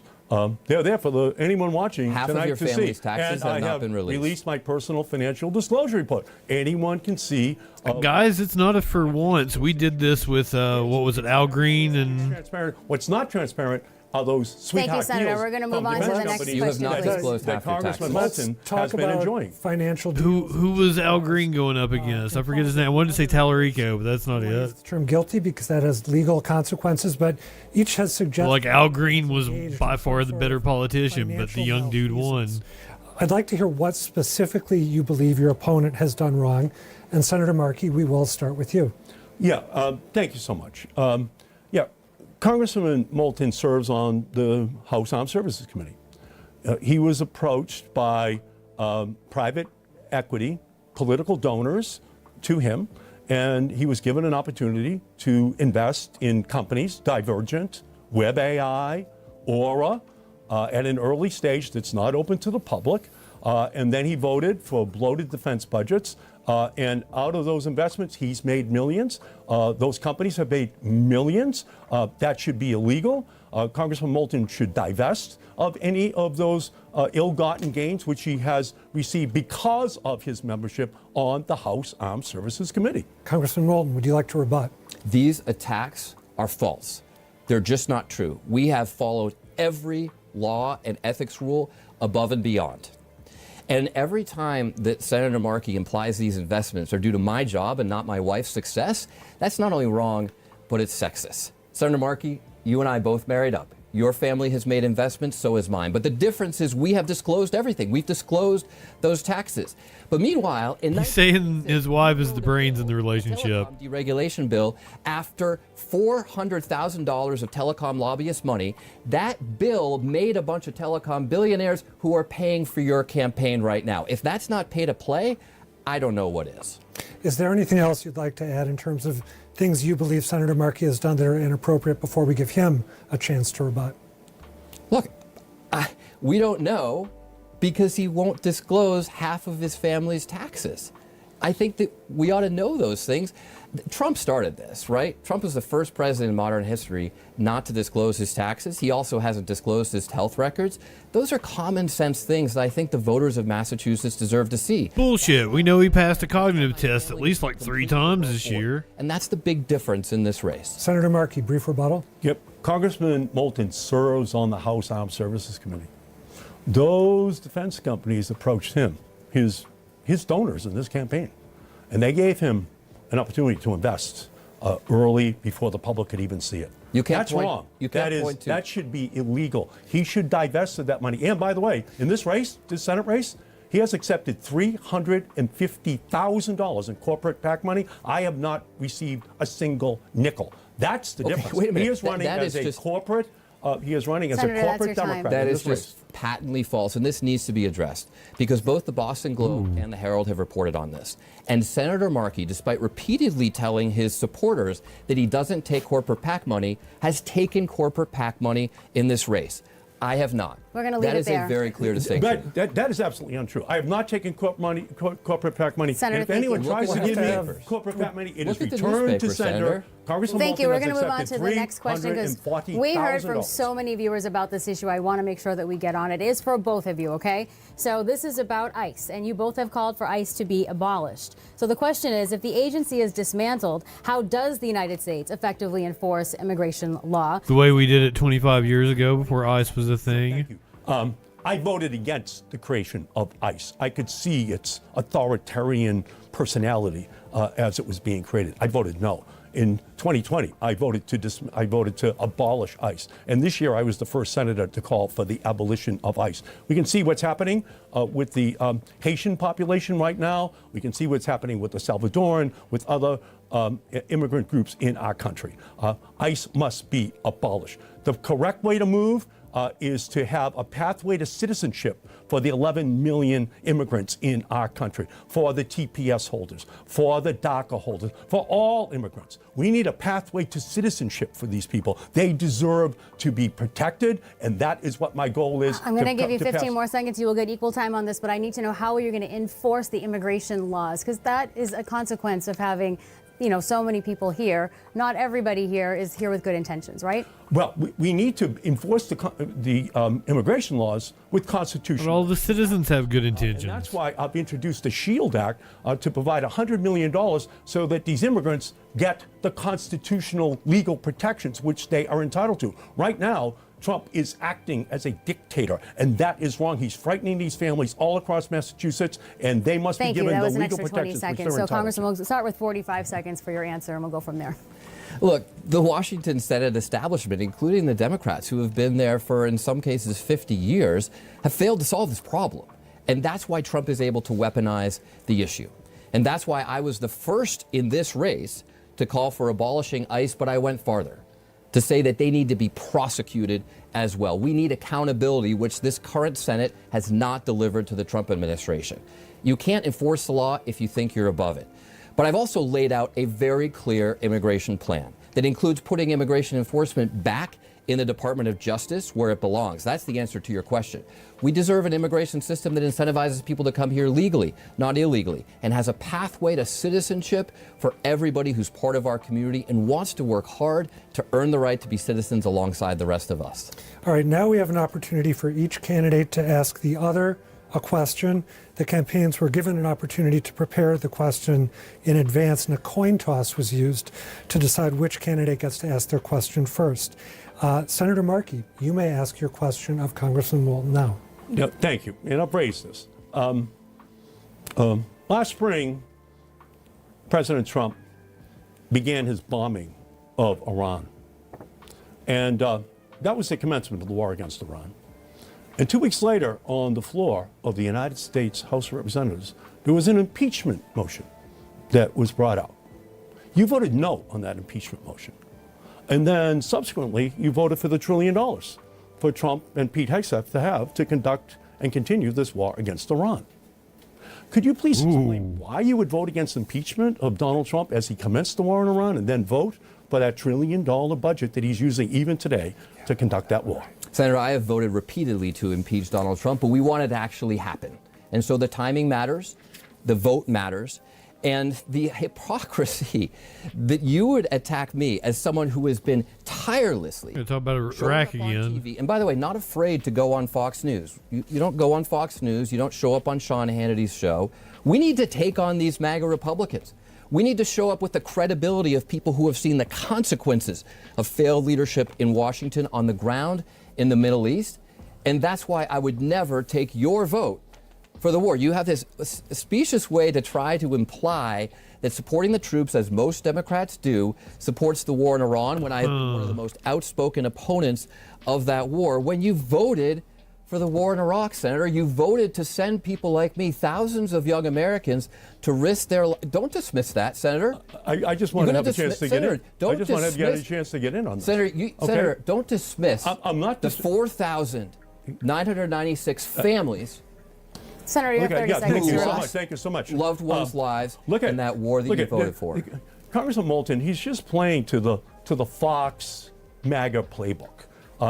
He did not support impeaching Donald Trump after he began the illegal, unconstitutional war against Iran. And then 6 months later, in December, just 8 months ago, he voted to give Trump and Pete Hegseth $1 trillion, give this MAGA playbook another $1 trillion. That's what's playing out.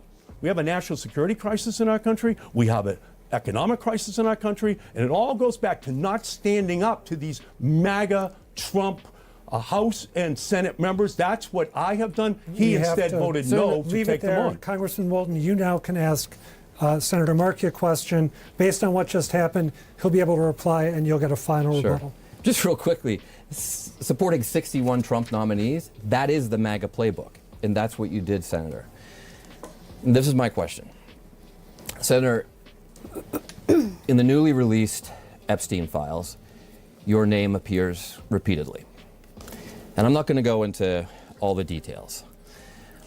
But I just want to ask one question. And I ask it from the perspective of a father of 2 young girls at home. Why would you even take a meeting with a lobbyist on behalf of Jeffrey Epstein? Just how could you do that? What year was it? After he was convicted. Dude, after he's convicted? What you are doing right now is absolutely reprehensible. I have never met Jeffrey Epstein. I don't know Jeffrey Epstein. I have been calling for the investigation of Jeffrey Epstein since day one at 8 a.m. I don't know him, and what he's done is reprehensible. The predatory practices which he engaged in, targeting young girls, is absolutely reprehensible, as is what you're doing right now. I have never had any relationship with Epstein. I have no business with him. And what you're saying right now is absolutely the worst of the playbook of destruction and character assassination, which is so characteristic of MAGA Republicans. Congressman, the Epstein files, as you know, are enormous. You can find a lot of names in there. Can you provide any more specifics about the context in which Senator Markey was mentioned?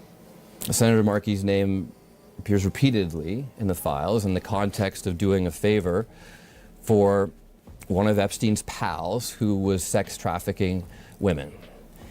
And if that's not reprehensible, names, please? What? But I just asked a simple question that he refused to answer. It's not about Jeffrey Epstein himself. It's about a lobbyist meeting with you on his behalf. I've heard so many at these town halls. People always come up to me and say, "Thank you for showing up in our community, Seth, because Senator Markey doesn't show up, and I can never get a meeting in his office."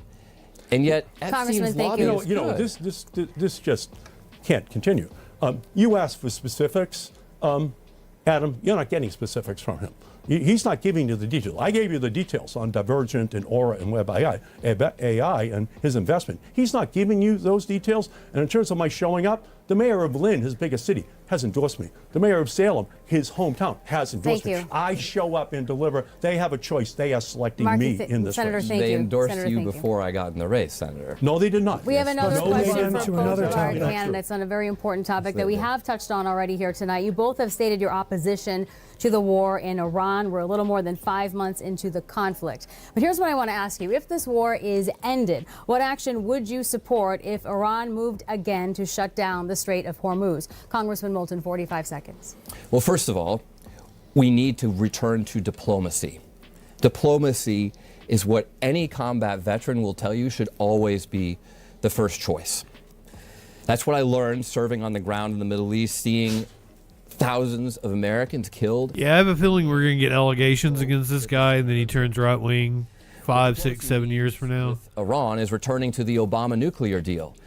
I was the first person to speak on this Capitol steps after Nancy Pelosi when that deal was proposed, because I fought tirelessly to get that passed.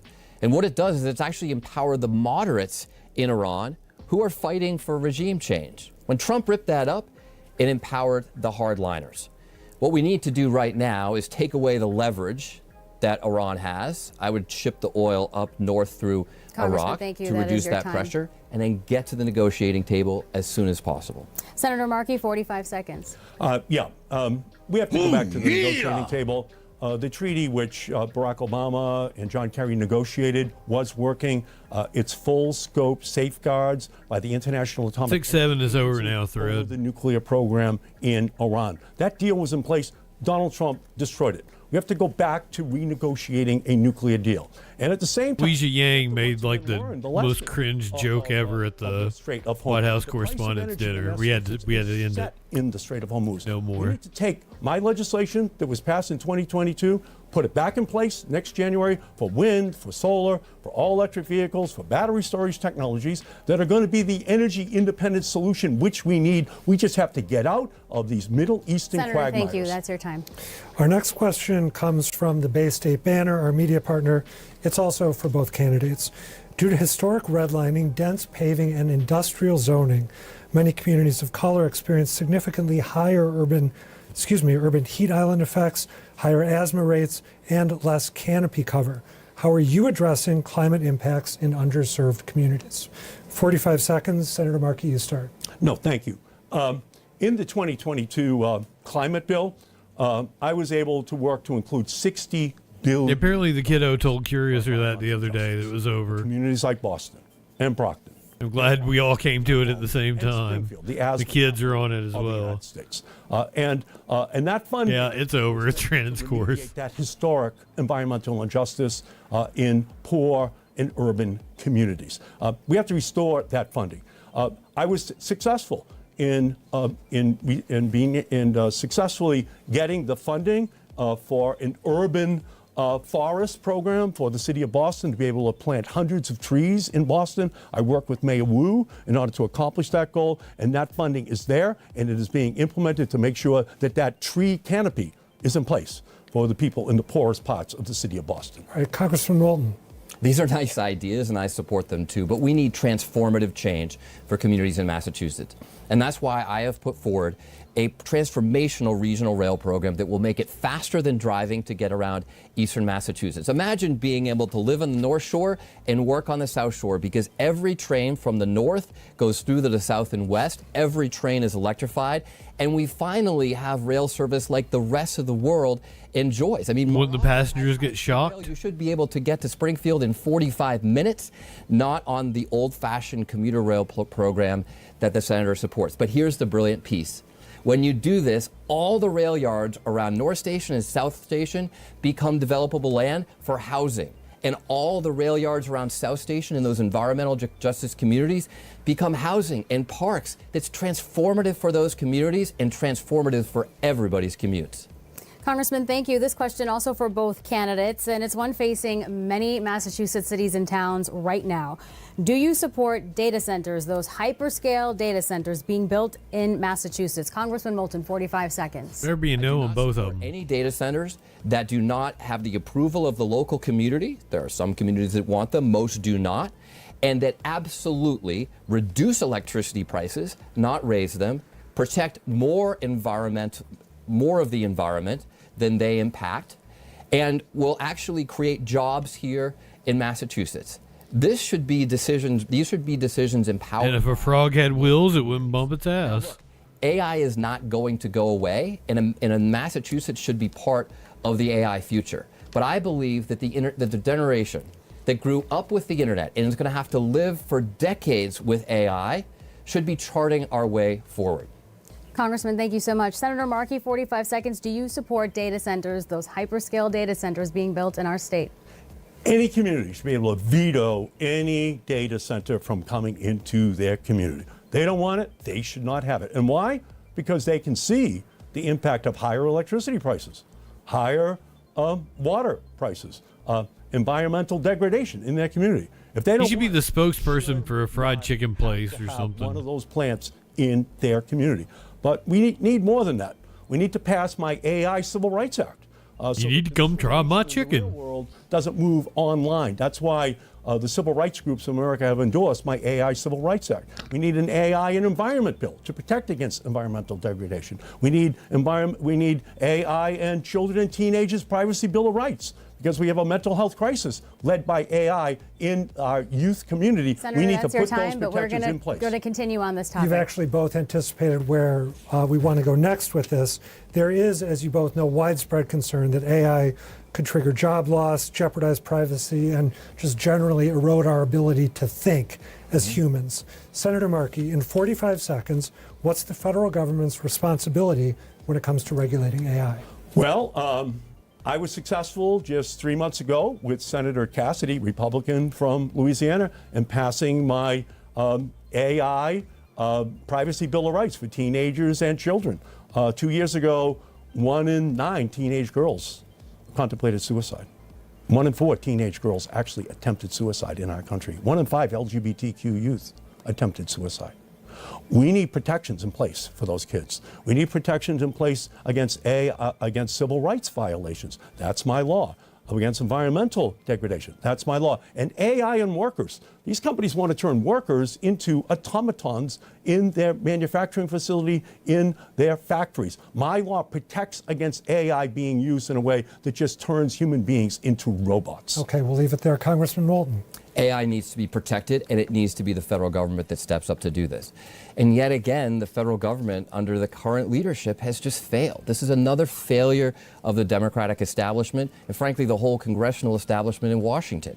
And a good model is not what the Congress did with the telecom bill that the senator is so proud of. Because in 1996, he passed legislation to deregulate the telecom industry. It created a lot of billionaires who were supporting his campaign, but it did nothing to protect kids. And as a father of 2 little girls, I frankly dread the time when they become teenagers and get on social media. That should be the lesson of what not to do.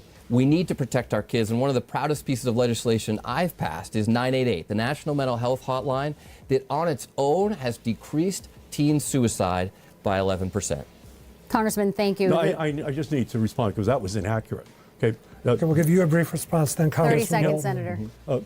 My legislation created the Child Online Privacy Protection Act. That's the law by which YouTube and other companies get sued. I also was able to build in an $80 billion program. Every time people make a phone call, there's a little tax on that phone call. That's what pays for the computers in libraries across the country. That's what helps to pay for kids to have computers on their desk in Brockton, in Boston, in Springfield, and Worcester across this country. That's my program, taking care of the kids of this nation. Brockton, Ogdenville, you put them on the map. And to protect themselves. The last word briefly goes to you, Congressman Moulton. I don't think that any family of teenagers out there tonight thinks that our kids are safe from the internet.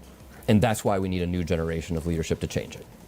Okay, thank you both. Another question for both of you, and I promised we'd come back to this topic. Healthcare costs, they are soaring. What is one reform that you have proposed or plan to propose to rein them in? Congressman, 45 seconds. The senator and I both support healthcare as a universal right. We both support universal healthcare. We have a slight difference in that I think Medicare should be available to all. The senator thinks it should be imposed on all.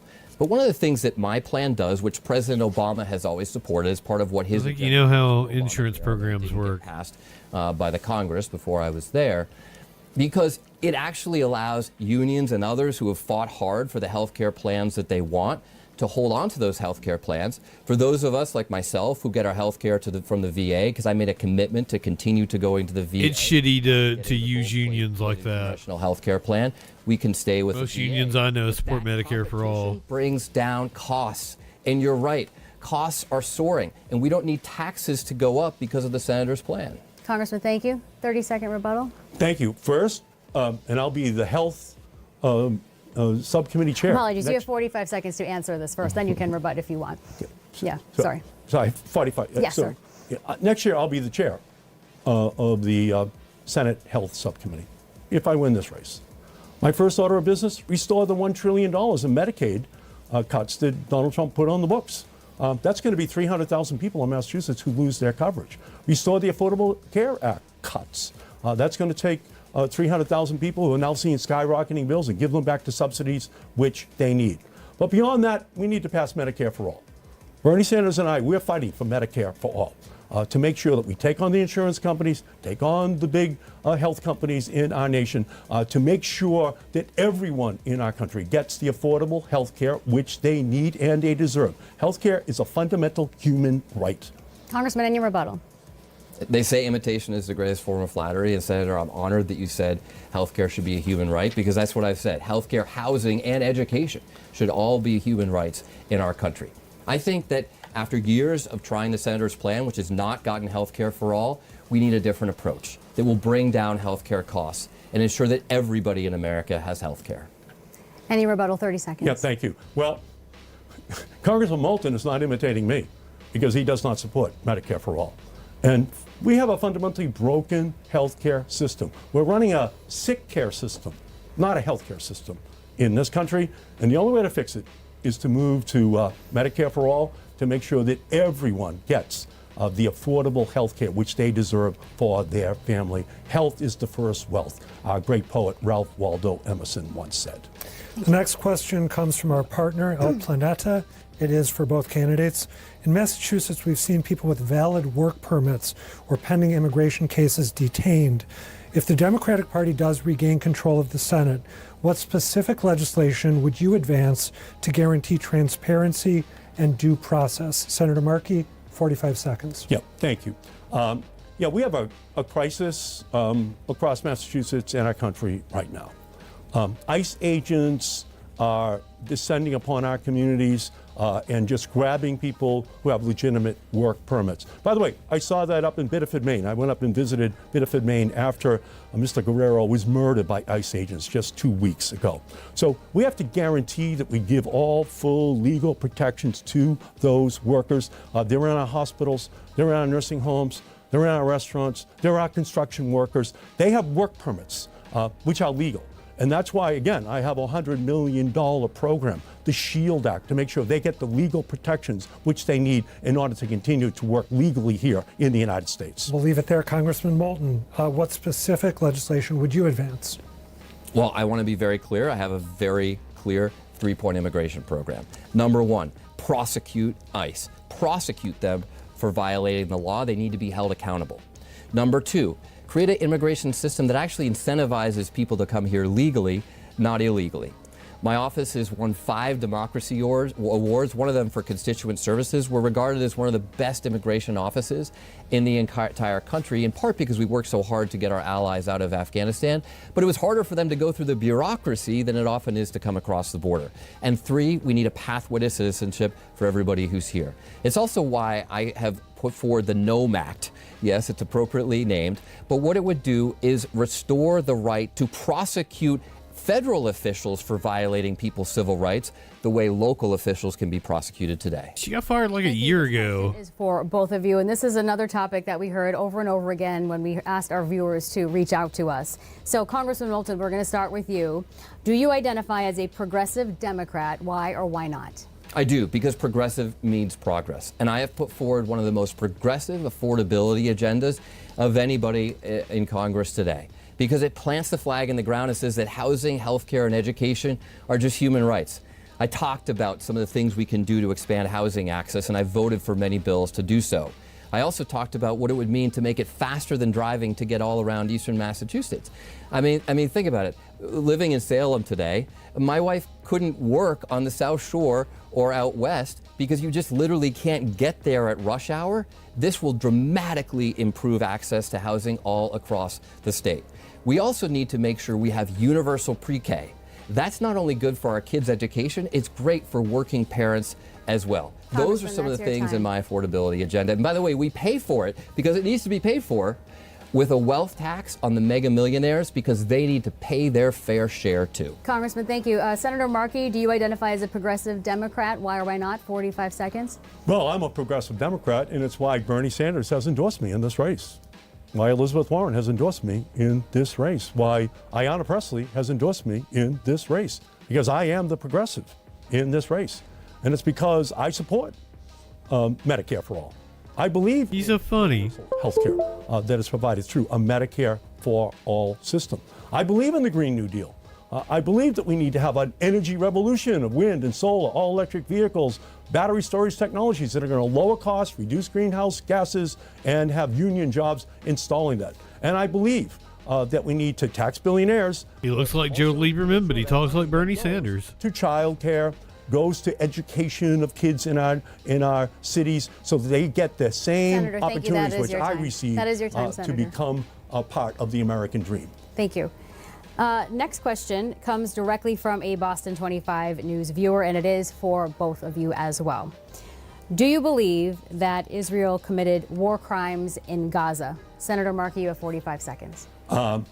Yes, Israel committed war crimes in Gaza. They were dropping 1,000-pound bombs on entire city blocks. It's not really a thing you can believe in. Schools. They were creating a hunger. Like, do you accept facts or not? Those who are most vulnerable, and Bibi Netanyahu was blocking the food being able to be supplied to them. And it is an absolute atrocity. We should provide no further military funding for Israel, for Bibi Netanyahu. What they have done is an absolute atrocity. It's a war crime. It's an international war crime. It's a crime against the laws of the United States of America. Senator, that's your time. Thank you. Congressman, 45 seconds. It is an absolute moral travesty what has gone on in Gaza, even in response to the heinous attacks of October 7th. And this is deeply personal to me because I spent 3 years on the ground in the Middle East fighting a war that should not have been fought, thanks to the vote of people in Congress like Senator Markey. That's why I have refused AIPAC support and returned contributions in this campaign. That's why I recently voted for the Massey Amendment to stop $3.3 billion in American taxpayer funding for Israeli weapons. And that's why I've spoken out repeatedly, using my credibility from my time in the Middle East against what Prime Minister Netanyahu is doing, and is one of the first in Congress to call for him to resign. Thank you. That's your time. The next question comes from a GBH listener, and we'll start with Congressman Moulton. What do you support or oppose that you believe your opponent does not? Well, the first vote that I take when I get to the United States Senate will be not for Senator Schumer, because we need new leadership at the top as well. I will also not vote to support Trump nominees. And the senator hasn't just supported a few, he voted for 61 Trump nominees, including Secretary Rubio. I mean, Senator, you served for years with Senator Rubio. The guy's a snake. How could you vote to send him to the State Department? Look what he's doing to trans people across America. Look what he's doing to our service members who have to go fight his wars. I will not take votes like that at all. I will also not violate pledges I've made to the voters of Massachusetts, like the senator has with his fossil fuel pledge, which he's repeatedly violated. He violated that pledge in his last campaign, taking fossil fuel lobbyist money. He was forced to return it. Then he went back to those same donors and took it again. We need honesty from our senators. All right, Senator Markey, what's something you believe or oppose that you would say Congressman Moulton does not? Well, first I'd say I reject all fossil fuel money. Someone tries to give it to me, they get it back. Congressman Moulton knows that. And in terms of snakes, well, Pete Hegseth is a war criminal, and Congressman Moulton voted a $1 trillion budget for the war in Vietnam, war in Iran, after Vietnam had made it clear what his intentions were. So this is all kind of red herring. Yeah, he may be too old. We need an aquarium, but that is just not accurate. If you want a big difference, it's Medicare for all. That goes to the health as the first wealth. That goes to whether or not every fucking Iraq seems like an old war to be bringing up. Bernie Sanders and I, we want Medicare for all. Congressman Moulton does not. We both support universal health care, Senator. Not Medicare for all. Okay, we have to call it there. Carrie? We're going to move on to another question again from a Boston 25 viewer. We got a lot of questions from our viewers, which is awesome. And this is, how long is too long to hold public office? Do you support term limits? And if so, what are they? Senator Markey, we start with you, 45 seconds. One of them doesn't. Well, we have term limits. They're called elections. And we have an election coming up in another 4 weeks. But elections are always about the future. And again, the voters are going to have to decide. Congressman Moulton, again, I'm going to keep coming back to this. He used his service on the Armed Services Committee to enrich himself to the tune of millions of dollars by having the companies Divergent and Aura and Web AI give him access to early investment opportunities. It enriched him, it enriched those companies, and he voted for those bloated defense budgets. Even last December, he voted for them. Public service is a trust. This should not be about self-service. This should be about public service. Senator, and that that's is your what time. the test for this election should be. Congressman Moulton, do you support term limits? What are they if you do? 45 seconds? Yes, I do support them. I'm going to answer the question straight up. I do support them because I think too many people in Washington are clinging to power for too long. And frankly, running elections, not based on a 50-year record, but on allegations that are completely false against your opponent, like the allegation that he, again, leveled. When my family has been completely above the board, and on top of that, we have actually disclosed everything we've done. Well, the senator refuses to disclose his taxes. On top of that, I think we need to have an honest discussion about age limits. I mean, we've seen what's happened just in the last few weeks with Senator Graham and Senator McConnell. We cannot afford to lose a vote to Trump and the MAGA Republicans that might result in another conservative Supreme Court justice because a senator missed a vote Congressman, that's due your time. to a health reason. That's your time. Another question from a GBH listener. Once more, it's for both candidates. What's one vote that you've taken that you wish you could have back? Congressman Moulton, you first. You know, that's a good question. You were supposed to say that earlier in the debate, but that's okay. Great questions, though. They're all great questions. Look, I vote on my conscience, you know, every single day. And I've taken votes that have been politically unpopular. I took a vote that the senator has attacked me for example, saying that I thanked ICE, which is an absurd allegation because it was a vote to condemn a hate crime where they set a man on fire.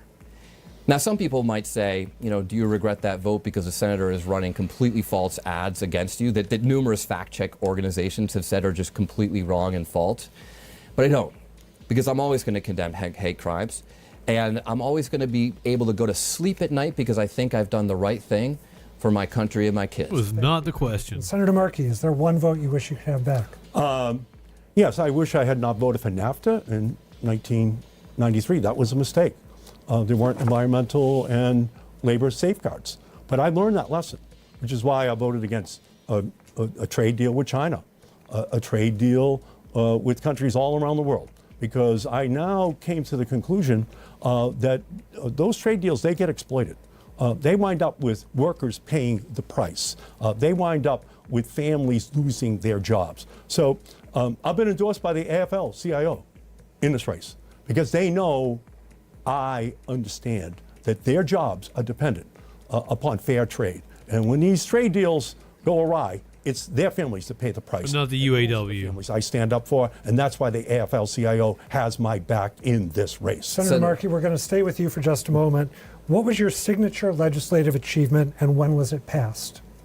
Well, I would say that it was in 2022, just 4 years ago, when I was able to create a climate bank of $20 billion that was unleashing $150 billion of clean energy money coming to communities all across Massachusetts, creating thousands of jobs and reducing greenhouse gases that are endangering our coastline, endangering families all across the Commonwealth. And also in that legislation, $60 billion worth of environmental justice funding for Brockton, for Boston, for Lynn, for Springfield and communities all across the Commonwealth.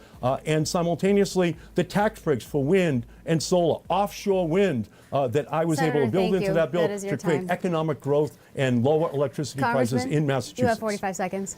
988, the National Mental Health Hotline, because it's saving thousands of lives every single month. And I passed it after becoming the first member of Congress, sitting member of Congress, to talk about my own mental health struggles when I disclosed dealing with post-traumatic stress after Iraq. And I've never been more honored than to travel around the country and have people come up all over the place and say, Seth, thank you for sharing that story, because it's enabled me and my family to talk about our mental health struggles. That one bill has reduced teen suicide by 11% just on its own. It has several options for veterans and LGBTQ youth that Trump is trying to take away. We're working in a bipartisan coalition to restore it. But that's a piece of legislation that's saving thousands of lives, and I'm proud of it. Thank you for your time here. We're almost at our time, but we're going to do a quick lightning round, if you would humor me. You each have 5 seconds to respond. Congressman Moulton, you get the first question first. Who should the next top Democrat in the Senate be? 5 seconds. It should not be Chuck Schumer. Now, I've made a promise that until I get there, I won't say who I have in mind, but I do think there are Senator new Markey, leaders. 5 seconds. We need a big debate about new leadership in the Senate, the direction of the Senate. We kept the first win in the Senate, but we need that debate about new leadership. Senator Markey, would you support another government shutdown to achieve Democratic victories or block President Trump's agenda? I would absolutely support another government shutdown. I supported the government shutdown last year to protect the Affordable Care Act. I would support another government shutdown this year to protect priorities of Massachusetts. Absolutely. And if you think the Democrats in the Senate today are fighting hard enough against Trump and the Republicans, then vote for the status quo. If you want stronger fighters, that's why we need new leadership. We have reached the closing statements of our debate. It's been a good one. I appreciate you both. 45 seconds. Congressman Moulton, you go first. You know, you've heard two different visions for the future of Massachusetts tonight. You've heard one vision that's very much steeped in attacks, the Trump sort of style of attacking your opponent and trying to win an election based on dismantling his record. And you've seen a positive vision for the future. The reality is that we need change in Washington. And I say that with respect for the senator's 50 years of service. There just comes a time to pass the torch to the next generation. And there's no better time for that than now. If you're happy with the status quo, then vote for the senator. But if you believe in change, if you believe in a new generation of leadership with bold new ideas to take Massachusetts forward and to fight harder against Trump and the MAGA Republicans, then I ask for your vote in this election. Thank you, Congressman. Senator Markey, now it's your turn. Thank you. There's a clear choice in this election, and it's who will fight hardest for your families. I'm partnering with Elizabeth Warren and Bernie Sanders, and that's why they're endorsing me, to fight for lower electricity prices, lower health care costs, to ensure that child care is available and affordable for everyone in our nation.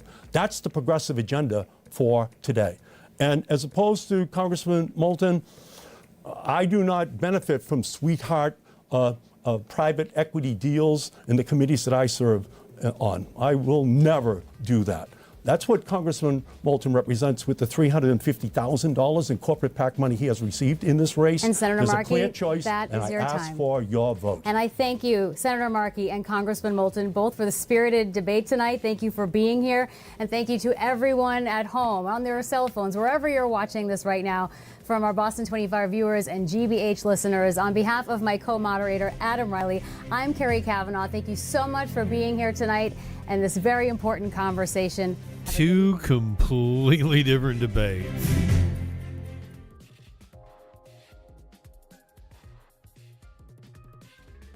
Oh, that's the animation for the bits that Thread threw out like forever ago. Two completely different debates.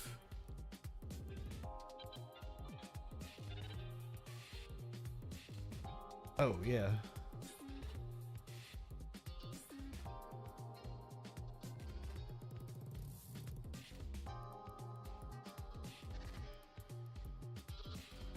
Lenny provided our animal video for the day.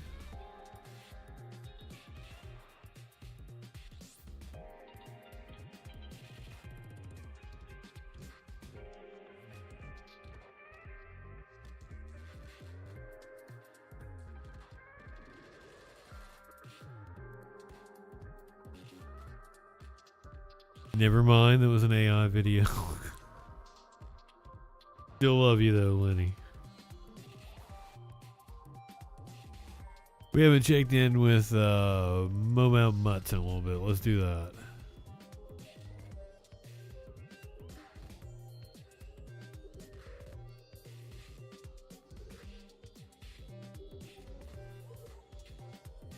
See what our puppy's been up to. Apparently chaos.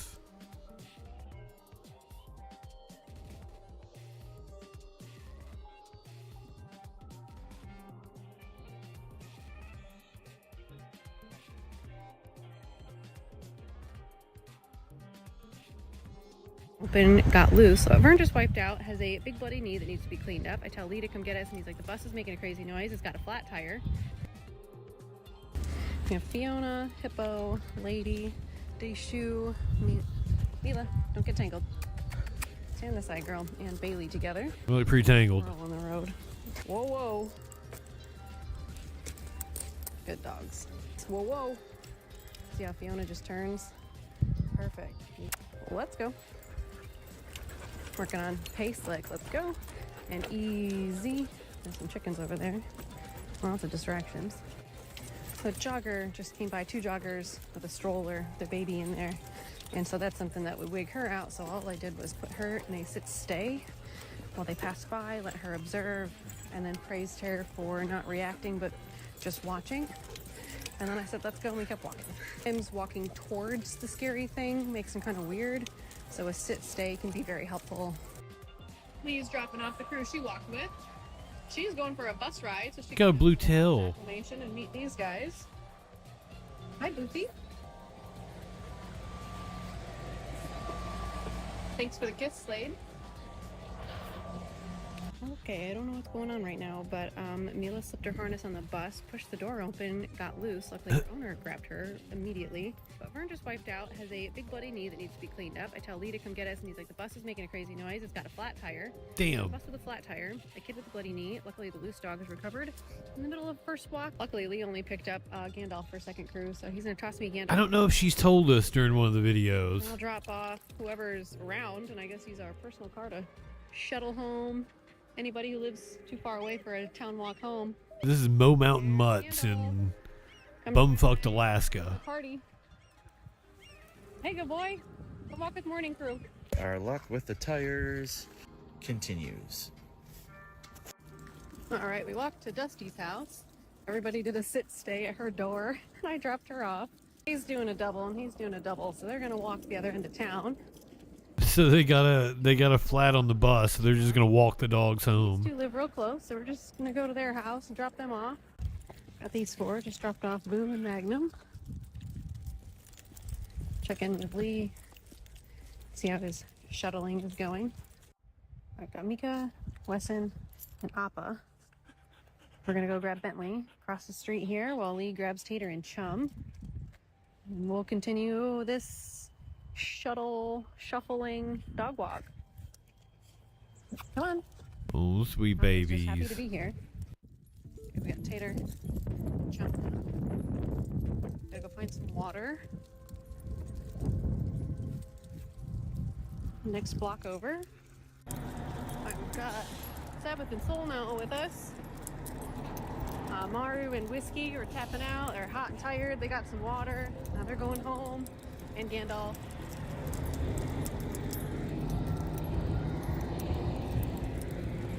Dog. Tomorrow night is the Michigan primary. All right, dropped off Mika, Wes, and Bentley. Lee tossed Al Sayed versus Stevens. Tater home. That's a big one. Probably grab Chum. These 2 are with me a little bit longer since they got in the group last. I'm just walking all over town while Lee just keeps handing me dogs and taking other dogs as they get tired. And then there was 3. Drop Chum off next. Got my leashes. Got my carabiners to hook them to myself. And all the martingales for the tiny dogs. Put the big dog gear away, little dog gear. Gotta go grab Jake, Chewy, and Sadie and walk the rest of these dogs. All right, we got the old and littles here. Lee's got 2 and 2. Vern's walking Carl. I've got Buster, Coho, and Kala over here. Carl. Louie, Lentil, Jake, Lila, and Echo.